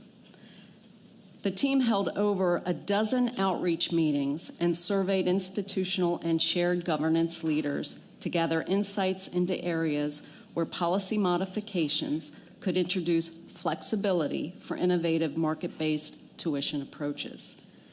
Based on best practices and stakeholder feedback, we developed a proposed policy and developed the language to update the current policy. I do want to ensure the board that this does not change in any way the board's authority to approve tuition rates. And institutions are still expected to prioritize Maryland residents when setting tuition rates to ensure affordability and access for all students in our state. And accountability will continue through periodic reports and board updates. And with that, I'll now turn it over to Chad Muntz. Great. Thank you, Regent Fish, Chair Goodman. First thing I want to do is thank my team. So that includes Senior Vice Chancellor Ellen Herbst, who's in the back. We have Associate Vice Chancellor Colleen Auberger, who is our Budget and Analysis Associate Vice Chancellor. She's also in the back. And then our Chief of Staff, Lori McMahon, was part of this team, and she's also here. Who's not here, and 2 other critical members were our Deputy Chief of Staff, Leanne Hess, and our Associate Vice Chancellor for Planning and Accountability, Anthony Foster. And this was a great team, an all-star team that really helped us think through the problem, what we're trying to solve, and then how we go about doing it. In addition, we engaged Huron Consulting Group, and Huron provided us with the expertise to look out in the national landscape, compare our policy with other policies, other systems, institutions. Overall, we fared very well. I mean, our policy wasn't lagging, but there were opportunities and there were strengths and opportunities that we could embellish and enhance that would allow us more flexibility. I will say that this 18 months worth of work, you already heard it here, but our 2 North Stars were, 1, Maryland residents benefit first and foremost in any policy change, and 2, that the board retains authority for approving any tuition plan or proposal. The stakeholder engagement was extensive. Not only did we use our findings from our Huron's work with us and to start the conversation with our stakeholders, but we engaged a dozen meetings in last spring, including all of our vice president groups, our shared governance groups, and especially with our students, including Ms. Gambrier, who was very helpful with getting results to our survey that we also fielded, and were part of those 50 responses in the summertime. This feedback was part of our draft policy and our straw man, if you will, that we went forth and went back to these groups to make sure that we heard them correctly and that we reflected the changes that they need. We modernized the language. The key global changes are definition refinement and institutional flexibility through transparent processes to seek board approval. Out of what was in the scope was the tuition policy itself. What's complementary and out of scope, but we referenced it, is any adjacent policies such as residency, fees, etc. So we did not introduce any ambiguities into this policy. The policy is now organized into 6 sections. In your packet, you will see a grid that helps you see what the proposed policy is and where those changes are to the current policy and where those items moved. Any permissions and additions that have been added over the year remained in the policy. They were just moved into the appropriate location to provide the transparent processes. So whereas in the past our institutions may have come before the board to innovate with exceptions, we used those examples to help us create that pathway. For example, undergraduate tuition differentials that might reflect accreditation or workforce demand costs, the modality, geographical considerations, contractual arrangements, etc. And now there are pathways for all institutions to come before the board and propose and provide the accountability for the outcomes of this tuition plan. We believe this is not only transparent, but it'll allow our institutions to be innovative and respond to market changes. What has not changed, as I mentioned, is the board authority to approve the rates. And consultation with the board and the presidents, the chancellor will outline the guidelines annually as we move forward, and as well as the approval process for these special provisions. The accountability will still be there, as Chair Fish mentioned. So finally, these changes have been vetted with our institution. As I mentioned, dozens of meetings, including our shared governance groups and our students. We believe this policy will facilitate affordability for Marylanders, provide the competitive market rate for new opportunities, and help us achieve our strategic plan goals, inclusive of enrollment increases, retention, and serving Maryland students. So with that, I'll pause and see if there's any specific questions in the policy before we move forward. Any questions on the new tuition policy? Seeing none, I'll make a motion to approve the policy. Second. All those in favor? Aye. Any opposed? Any abstentions? The motion carries. And Chad, I'd like to compliment you and the entire team. The last 2 policies that come before us have been not only well done, but the organization and the explanation at the end makes it very clear for all of the regions to see what occurred and why. And so that's very helpful as we get into some of these longer ones. And the Finance Committee really liked the grid. Oh, great, thank you. We will plan to continue that in the future. Thanks. Thank you. All right, next up, this is presentation and information, and Chad's going to stay with us. It is a review of our annual enrollment and FTE report, which the Chancellor did steal some of Chad's thunder. It does give us, this is an early look at enrollment following the registration period, and it also is preliminary numbers after the final drop add period. The enrollment numbers will be finalized shortly. And what we have found, our experience has shown, is that these preliminary reports really do track very closely to our final numbers. This is the 2nd consecutive year that we have positive news to report. And now I'll turn it over to Chad. Thank you. And just like the last time, first I just want to thank my team back at the USM office, Director Sule and her staff, for helping us mine through the data, look for these trends, and prepare what you see before us. The Chancellor took all the highlights. He delivered it very well. So it's my pleasure to, I guess, talk about our opportunities and how we will meet enrollment moving forward. So first, I just want to, re-highlight the numbers specifically. We had over 171,000 students. This is almost 3% increase over last fall. And if we remove UMGC, we also see that same improvement to 107,000 students, or about 1,000 more students than last fall. Well, there it is, the record-setting freshmen. We're very excited about this. And what's important about this is, as our enrollment decreased, when we looked at the analysis, what it was is we did not have the same size first-time, full-time cohort in 2020, 2019, and 2021. So we essentially have to rebuild, because the importance of this is the freshmen become sophomore through retention, through juniors and seniors. And so our institutions are in various stages of rebuilding that freshman cohort, but that, with retention, improves the enrollment. The second number here is our FTE, or the third number is our FTE. What this is the full-time equivalent. So the enrollment is our market share and how many students we are serving across Maryland and the world. But the FTE is what is the registration of those students. And this has financial implications. So if we think about each student, take all of their credits for which they have registered and divide by what we think is a full-time load, we are essentially have the load or the capacity for almost 132,000 full-time students. This financial number informs us about faculty and instructional needs. It informs us about space utilization. It tracks closely with tuition revenue and is used in both operating budget and capital planning budgets.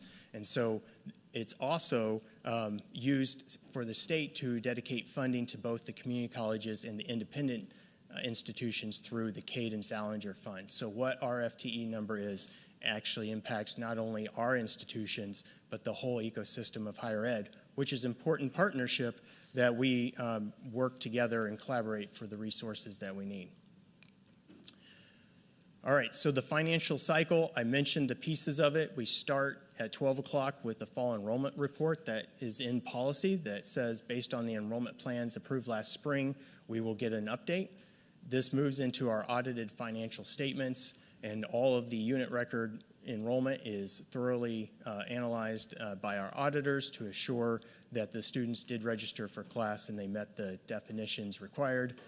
This informs our debt issuance, the stability of our enrollment, our path and our obtaining our plan is important for the bond rating and how we're viewed externally. Then we get back into our enrollment projection process again. I'll be kicking this off next month, looking at our fall numbers, looking at the enrollment plans that went before you. What does that mean going forward? After conversations with our state and the legislature, seeing what our enrollment plan is, the institutions will come before the board to set tuition and fee rates. And then this summer, we will use this information to size our capital budget. So you can see enrollment is throughout everything we do in our financial management, and this good news obviously will be good news for the cycle, hopefully, as we move forward. So this is the trajectory of enrollment. The top line, just quickly, I'll just say, is our total enrollment. And over the last 15 or so years, the black line is our undergraduate enrollment, and the gray line is our graduate enrollment. You can see both the gold line and the black line are more of like a parallel line, if you will. Most of our enrollment is undergraduate, and it's the area where we've seen the biggest increases and decreases throughout the years. The graduate enrollment has steadily decreased over the last 15 years. This last year, we increased graduate enrollment for the first time in many years. And then, of course, the good news you already heard is total enrollment's increased twice over the last 2 years. So this is our trend. We are continuing to move. We're at the pre-pandemic level. Our peak was about 176,000 in 2018, so we're within a couple thousand students of that number. All right, so you heard already some of the high points at each institution. It's in your packet. There's a lot of graph lines here, but the purpose of this display is to help or to highlight what happened pre-pandemic and how each institution was moving throughout the pandemic and what's occurring. According to the Higher Education Index and with Nate Graw, there's an increased demand for our national public universities. Our regional institutions are always are more challenged across the nation for enrollment, especially in the areas where there's been declining population. So it's not so much that we should expect every institution to take off like a rocket, but where is that stabilization point that we can manage enrollment and grow with effective plans. And that's what I'm looking for in the last couple of years, is seeing, have we reached stability? Are we starting to inch up and having a predictable, stable enrollment as we move forward? Also not included in the packet is nationally, there's an increase in enrollment for online or some in registration for either totally online or partially online. That has doubled since 2012 in our iPads numbers, going from about 12% exclusively online in 2012 to over 26%, and similar numbers for somewhat online. It doesn't mean these are online universities growing. It just means that students at all institutions are taking opportunities to have online education. We have UMGC at the right. You can see that that demand is reflected there, and we're meeting those growth opportunities. Our tuition policy also highlighted modality might be both a cost savings opportunity for students as we expand enrollment for all of our institutions. And how does this meet with our enrollment projections? As the Chancellor mentioned already, the number we have this fall is the number we plan to have next fall. So we are on track. We will go back to the institutions and see, are we still aiming for 190,000? Is that every enrollment, the combination of the enrollment for every institution? Is that our overall goal? And now the path will be a little more horizontal? Or do we see opportunities where some of our institutions might grow further and push that 10-year number up a little higher? The first-time, full-time cohort, again, this opportunity here is to compare pre-pandemic when there was a high demand for in-person.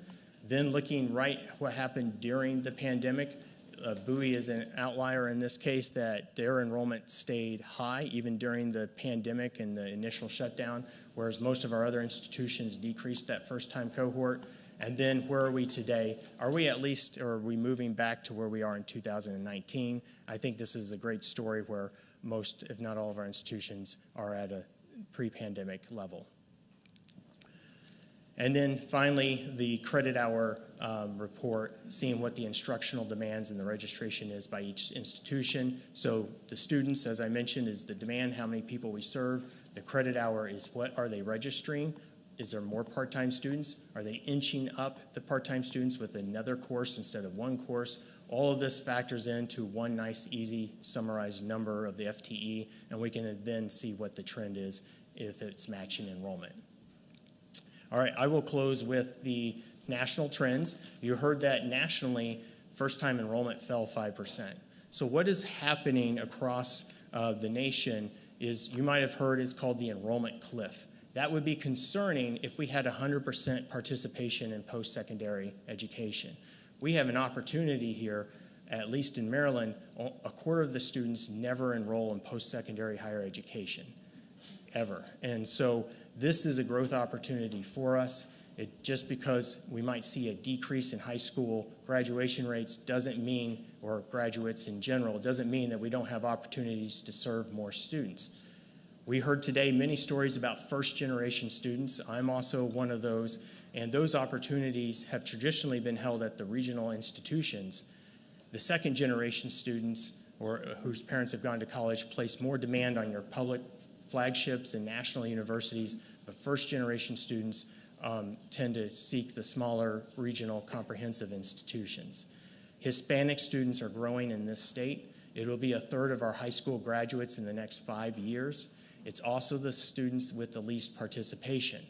So a quarter of our students are leaving the state and paying 4 times the tuition rate in Pennsylvania and Virginia, and those institutions are declining, and they're coming to Maryland, well-prepared students who can afford that. That doesn't mean all of our students can afford to pay 4 times the amount, especially our first-generation Hispanic, and that's the opportunity for our first-time cohorts, is to figure out how to reach in to that population, and partnership with the regional center, especially this one here, has been very successful with that population in Shady Grove.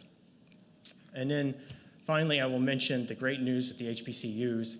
We reached the highest point in the last 10 years of enrollment, the largest first-time full-time cohort at our 3 HBCUs combined, and this is reflecting national trends, but there is also the opportunity to do more. I think our tuition policy represents that with the geographical rate, and the HBCUs have been successful with that, and so we expect to see positive news moving forward, and I hope to bring to you a great enrollment plan in the spring that reflects these opportunities. Thanks, Chad. That concludes my report. Thank you. And before I open it up for questions, I just want to thank Chad and his team.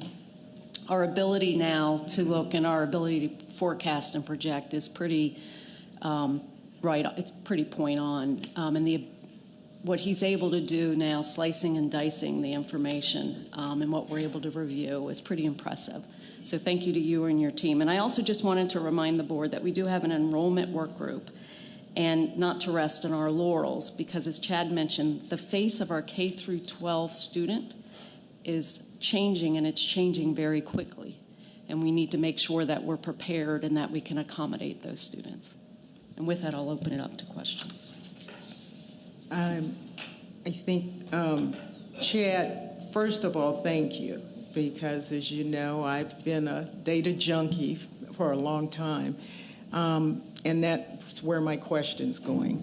Have we tested the sensitivity to tuition increases on enrollment? And if not, can we do that to see what types of impacts we might have as tuition is increased? And secondarily, I just want to thank you and your team again for all of the good data. And it really helps us in planning where we go and how we look at things and where these pockets of opportunity are as we go forward. The numbers are truly impressive. So thank you to the presidents as well, because none of this happens without leadership. And it's your leadership that's making a difference in quantitative ways in these numbers. Great. Thank you. So I'll make a note of the sensitivity. I will say a key feature of not only the tuition policy, but one of the strategies that the institutions have used is institutional aid. We have the opportunity here, and we have a direct call out in the policy that access is a key missional goal, and we should provide financial aid to assure that students have access. And when we do tuition increases in the past, a certain portion does go to financial need-based aid to help mitigate that big cost. So the sensitivity analysis in general is there, that we know that more financial aid will help home harmless any of these abrupt changes to the system. Chad, you excellent report, as always. And we heard that the enrollment across the United States has dipped somewhere between 5 and 10%. How has that affected our out-of-state students? It didn't come up in your report. Are we growing that population? Do we want to grow that population of out-of-state students? And where does it figure into the mix? Sure. So in this preliminary report, we don't have a breakout by in-state and out-of-state yet. It's something to look at. I will say there is the experience of the out-of-state student is part of the culture at our institutions. Our board policy does limit the number of out-of-state students we admit and enroll at our institution. To the extent possible, with the regional opportunities that exist maybe in Frostburg, Salisbury, Eastern Shore, there have been geographical considerations to help reach that marketplace that may not have an opportunity. So that might be where I would say there's opportunity to reach for out-of-state, but not at the expense of in-state students.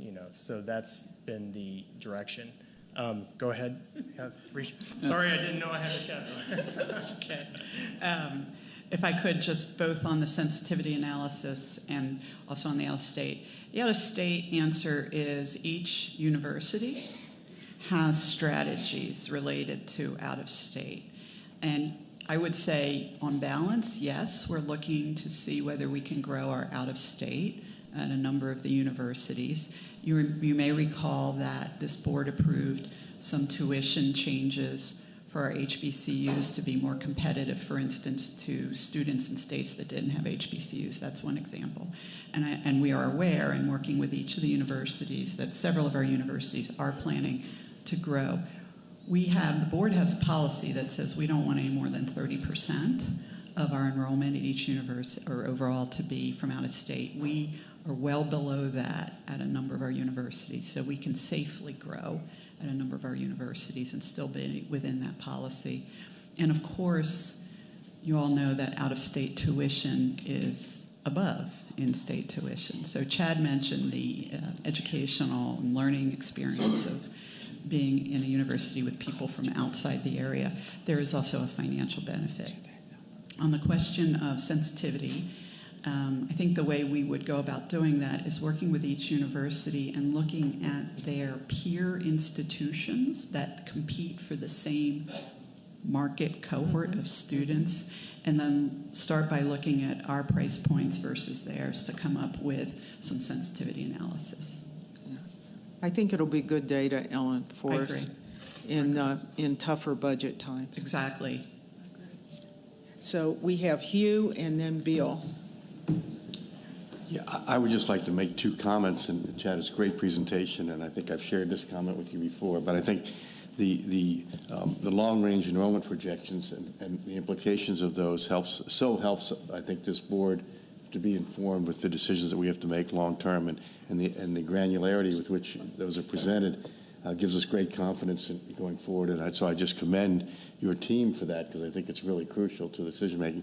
The secondarily to that, I think what you're sharing with us today is terrific from a timing perspective, considering we're going to have headwinds potentially with the legislature relative to the problems the state has fiscally.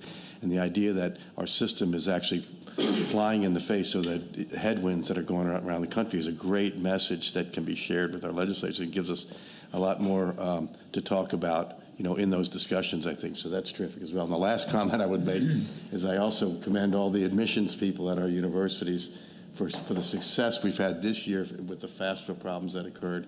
What a terrific job by all the admissions people in our system. So.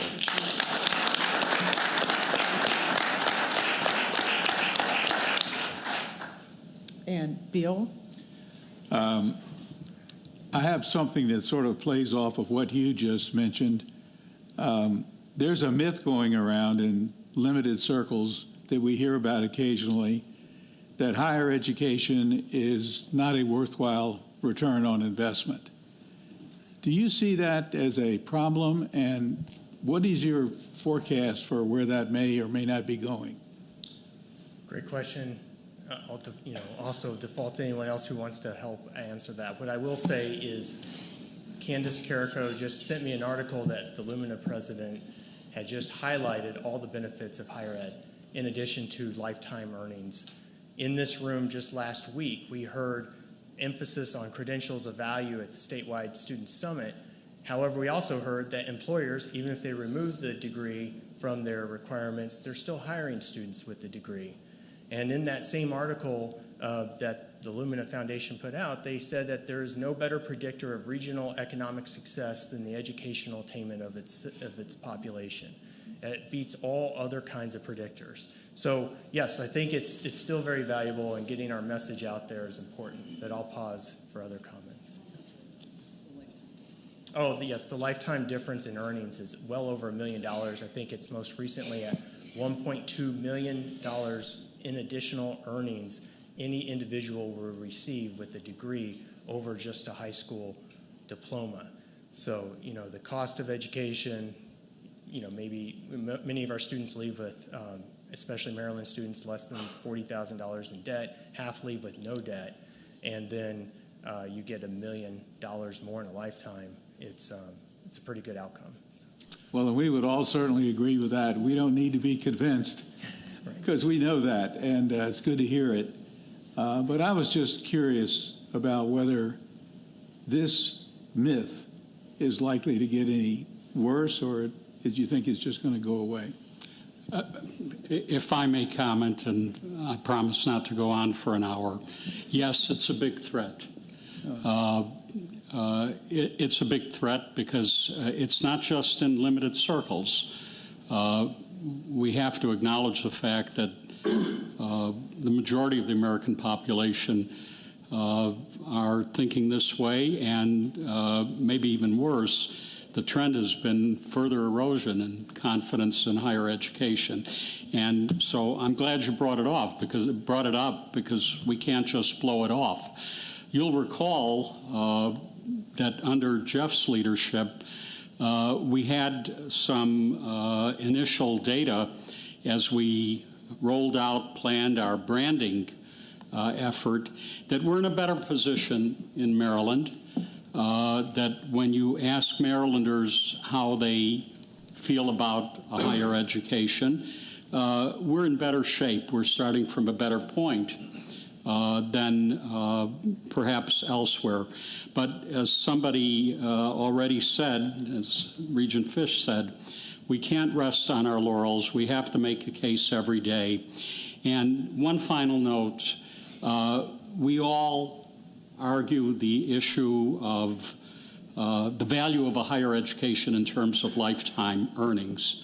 I'm not sure that we, and this was brought up at a recent APLU meeting that several of us attended, I'm not sure that we give sufficient recognition to the issue of debt. If you factor in debt, it's not so great. That is what often drives young people into the job market with a well-paying job for now, based on the fact that what they're looking at in 10 years is paying off a lot of debt. So we have to constantly work on the debt issue in terms of our effectiveness and efficiency, and in terms of finding ways, and we talked about many of them today, to make the cost of higher education affordable. Regent Hassan, and then Regent Leggett, and Regent Lewis. So my question is, I know we are talking about the headwinds from Annapolis, but there could be headwinds from Washington, D.C. regarding Pell Grants, some of those. So how that will impact your next fall? I know this year is pretty good. What about the next fall projection?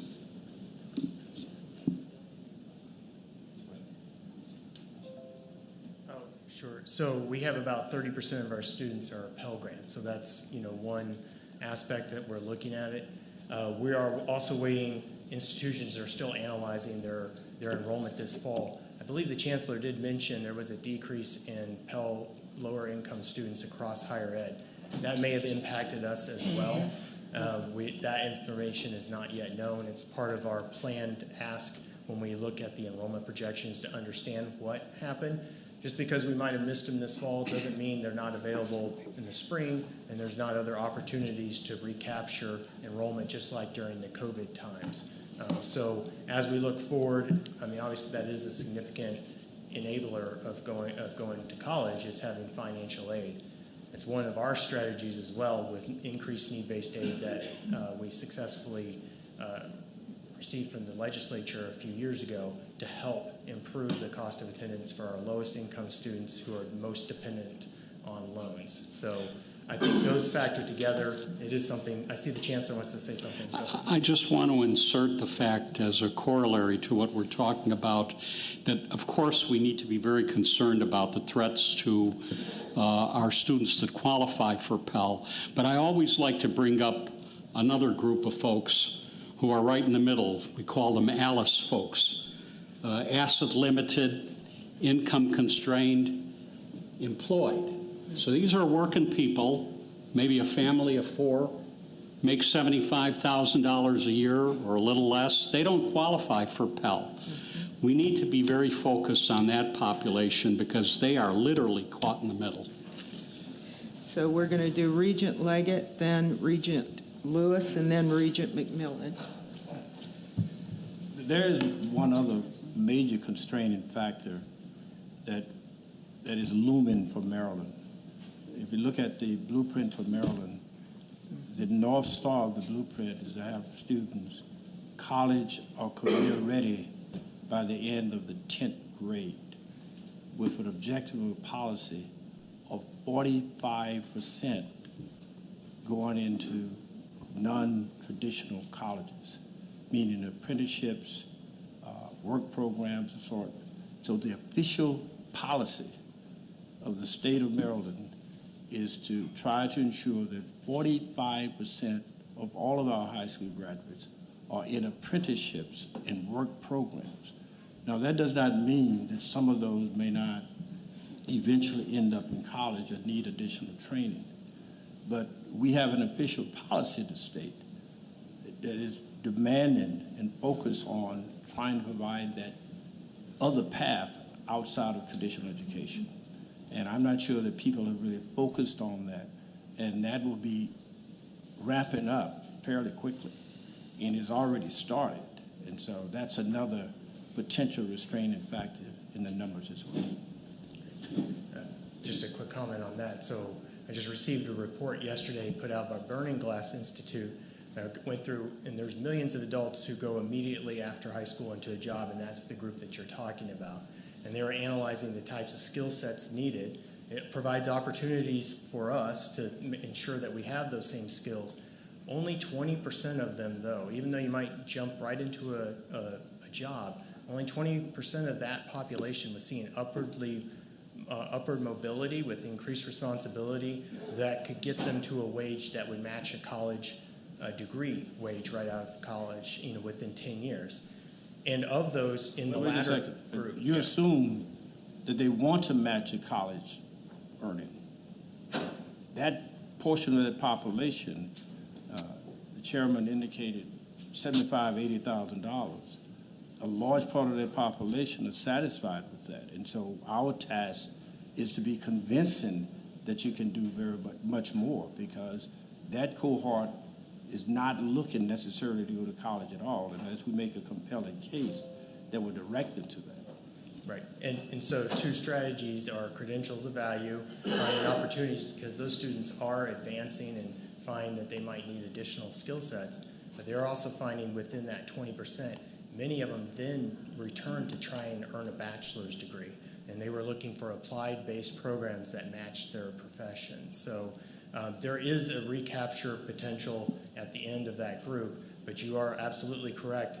In our look at the data, even in our working adults later in life who get a degree, almost all of them had at least one college experience within a year or two of graduating high school. And they might have stopped out for a long time, but we don't find as many students who never went to college and came back and began at the very first time at 40 years old. So it's essential that what you're saying, that we make that opportunity available to our students. Regent Lewis. I just want to sort of pick up on something that Bill said, Regent Wood said. I think that just as with DEI, just as with affirmative action, we have to be really careful about how politics creeps in to what we do, especially the branding of higher education and value for the buck. And we must always be prepared to defend and to fight back against having that creep in, and then a narrative develops about what higher education is, as opposed to what Regent Leggett just talked about. When you compare the two, are we going to, create immediate consumers who want instant gratification, or are we going to focus on what the long-term benefits are? And I just think it's something we all need to be very much aware of. Regent McMillan and then Regent Breslin. Amplifying on Regent Lewis's comment, I watched this election, and this is the time that I felt that for education, higher education, it was the biggest political divide in my lifetime. I've never seen where the biggest predictor of this election, whether you're going to vote Democrat or Republican, was whether you had a college degree. We've really never had that in America, and we've crossed that into that line. And what I'm interested in is, this is manifests itself in many ways, including, President Biden's attempt to forgive student loans. That just created even greater animosity amongst sort of the have and have not. I have a college degree, I don't have a college degree. And this is a real problem, and I worry about what could mean to our long-term employment, enrollment growth, particularly when there's this potential for a real backlash amongst, as I said, those that don't have a higher ed degree. I'd like to have your comments about that, whether you've thought about that relative to your enrollment, relative to the growth of the system. Yeah, definitely. It's part of our enrollment plan and discussions is looking at how to create the pathways for student groups. I mean, we're sitting in a very successful location for doing that through the ACES program of identifying 8th, 9th graders, getting them on the path for college success into the community college, into here. They call it the ACES program here. It's been very successful. Baltimore Promise, I think, has a pathway as well. I mean, I think that's some of those strategies. The recruitment, we're going to provide a report that's required by the Legislative Assembly that outlines all of our recruitment practices. Very extensive involvement with all of our public high schools in the state. I mean, we have applications from every single public high school to our institutions, and they've been accepted somewhere. I mean, we are reaching out. There are many office visits. It's part of the plan. It's also part of the strategy to capture them. And so I would say the institutions are, factoring. Well, it might even go beyond that, because when we talk about the have-not that don't have a higher ed, that is a reach out by the system into those population segments. But it may be unorthodox how you do that. It may be different ways to get them connected to your institution's higher learning, because this divide is here, it's real, and it could very well be exacerbated down the road if we're not careful. So. Yeah, and also, Vice Chancellor Herbst just reminded me that yes, we have seen that in our communication with the different institutions. They are looking at specific pathways, finding ways to reach them or recruit to those students specifically, thinking exactly along those same lines. And we've heard many success stories. Regent Breslin? Yeah, I would just like to amplify on what Regent Lewis and Regent Wood and the Chancellor said, and that would be that, we have a brand, and that brand's higher education, and our brand really has become tarnished with the things we're discussing this morning. And I think when that happens, perception becomes reality. And I think it's incumbent on us as a system, but also all of the systems across the country to really take seriously that this brand is being tarnished. And we sit on Regent Ganella and our branding, we're about to embark on a branding campaign, and we've talked about potentially that addressing this issue as part of the creative in that branding campaign at the right time to do that. And I think we sit, espousing that idea with our branding campaign, we sit in a unique place because we have the ability through the media that we're going to expose our branding to not only reach Marylanders, but we also have it'll reach folks in Washington, D.C., and just by the nature of how the media is placed. So we have a unique opportunity to really potentially, bend that curve against that. I think that's a responsibility we have, so we should really look very seriously at that. And obviously lobby Chancellor Perman and the rest of the systems around the country to do similar things. Just a quick reassurance on that. I sit on the board of the National Association of System Heads, NASH, and that is a particular focus. So thank you for reinforcing it. Any other, Bill? I've got one more kind of follow-up question. This topic obviously has hit a nerve, a good nerve, and it's a great opportunity to get some feedback. My question is, there's also talk out in the community about arranging for a 3-year bachelor's degree rather than a full 4-year program. Is that in discussion at all? I mean, that would seem to me to be a big enrollment incentive. Do any of the presidents want to address that? Yeah, Allison. I see Allison as well. Want to take a mic here? Here, you take the.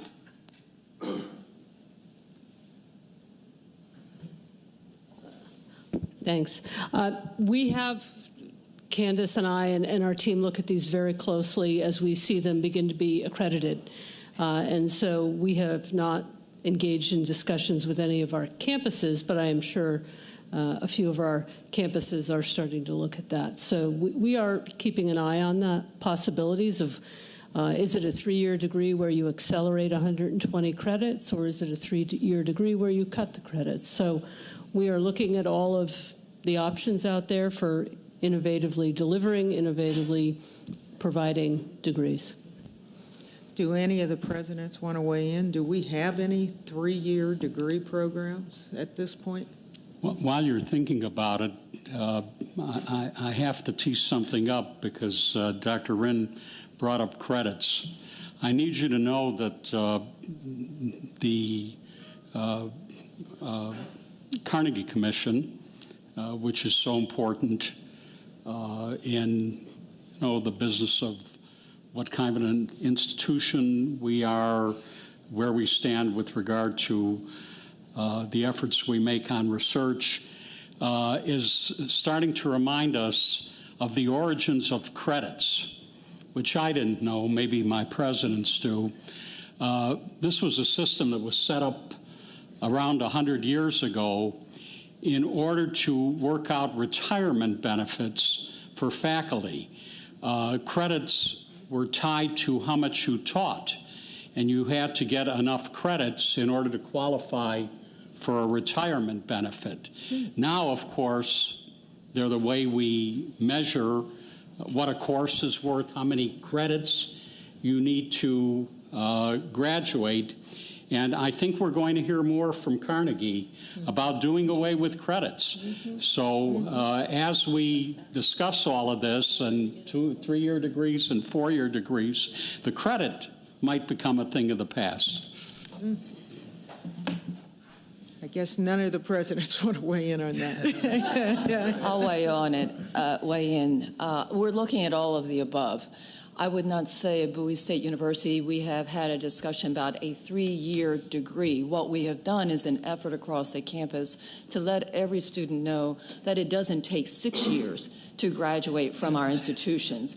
That is a message that I think we need to get across to our students, because they, across the nation, have heard 6 years, and that's how we measure success. And in fact, I don't believe that is the message to combat the criticisms that are out there about the value.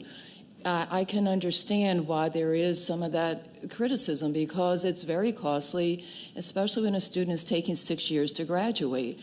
When we look at students today, they are taking AP credits. We have winter session. We have summer sessions.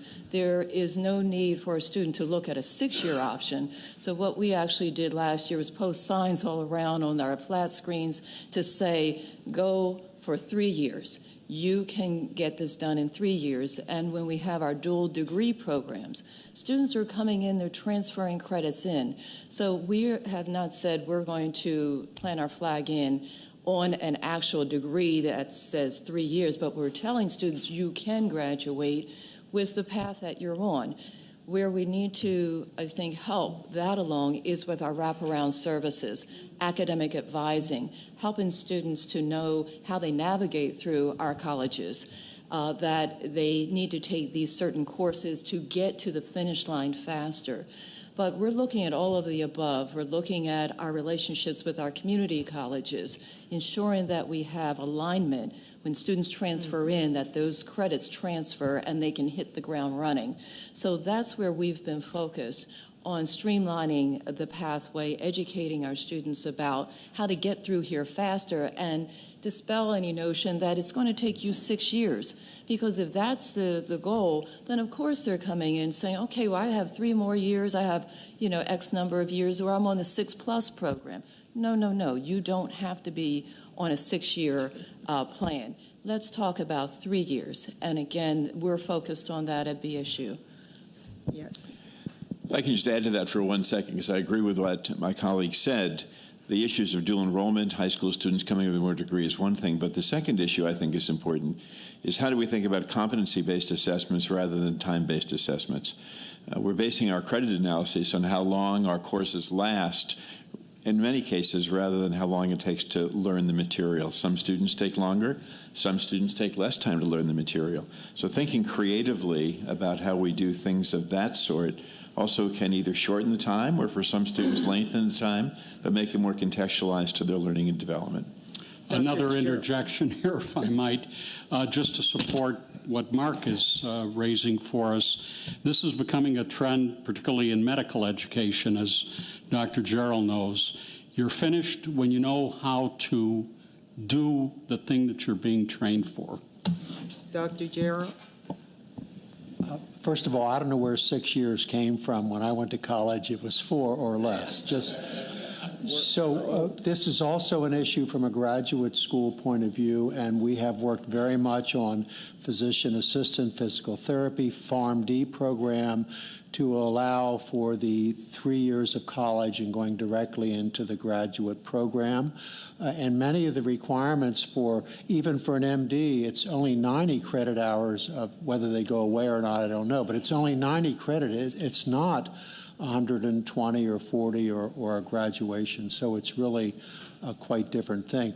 I won't get into the competency thing, but as a surgeon, to prove competence takes years, not courses, at least for my surgeon. And that's a good thing. Any other comments? Good discussion. Yeah, hearing none, Chad. Obviously, everyone's interested in this topic, and thank you for the materials that allowed us to have this robust discussion. And this branding campaign that, Jeff's staring at me now, but that, we were going to sunset here pretty quickly. Looks like it's going to take on a continued life and get focused around some of these issues like DEI and the value of college, why college, as we go forward. All in. Thanks, Jeff. All right. That ends my report, Madam Chair. Okay, the next item is the Committee of the Whole, an information item. As you see in your material, I've stood up a task force to review HIDA within the system. As you all know, high-impact economic development activities, or HIDAs, were established in legislation in 2015, which predates pretty much all of us in our current positions. The goal of the HIDAs is to advance the state's interests to generate additional revenue, to ensure affordability, which we've spent a bit of time talking about this morning, and promote innovation and entrepreneurship through technology transfer and commercialization, job creation, and increased sponsor research. The board then developed a policy that aligns with the legislation in support of this activity in 2015. We recognize that it is time to review the purpose, benefits, policies, and practices around HIDA. Everything is on the table. The task force will review existing HIDA policy, evaluate HIDA structures and leadership, assess alignment with USM policies and standards, analyze HIDA organizational constructs, and understand the financial reporting and auditing rules around HIDA. The task force will make recommendations regarding clarity, best practice alignment with goal and mission, and effectiveness. At the December board meeting, the task force will provide an initial status report to the board. We anticipate that its work will be completed in time for a final report at the February board meeting. Regent Andy Smerick will chair the task force, and the membership will include Regents Breslin, Fish, Ganella, and Seibel, along with Senior Vice Chancellor Herbst. I've asked former Regent Neal, and he's accepted, to serve on this task force, given his participation on the board when HIDAs were established. Leanne Hess will serve as committee staff. I would like to personally thank Andy and the task force team for working on this important task. As you are also aware, and as a tenet of good governance, The USM staff is in the process of reviewing all of the USM policies. You've received one at each of the last meetings. They're looking at relevancy and alignment with our Vision 2030 strategic plan. We plan to continue the status, that process at future meetings. And again, I want to thank Ellen for really leading this effort and for making sure that now when we break down these policies, there's enough information that we understand truly the alignment with the strategy and why the changes are being made. So thank you again for all of the work and dedication of the USM staff on this. Which brings us to the close of today's meeting. We began the morning with a student who reminded us about our role in empowering students and fostering dreams. I think I like that statement more than most that I've heard recently. When you are privileged to live in the greatest communities, in the greatest state, in the greatest nation, we all have much to be thankful for. I would like to wish everyone a safe and happy Thanksgiving. The Open Meetings Act permits public bodies to close their meetings to the public in circumstances outlined in 3-305 of the Act, and to carry out administrative functions exempted by 3-103 of the Act.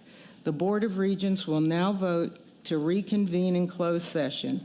The agenda for the public meeting today includes a written statement with a citation of the legal authority and reasons for closing the meeting, and a listing of the topics to be discussed. The statement has been provided to the Regents, and it's posted on the USM's website. Do I have a motion to close? So moved. Second? All in favor? Aye. Any opposed? Any abstentions? Hearing none, the meeting is closed. Happy Thanksgiving to everyone.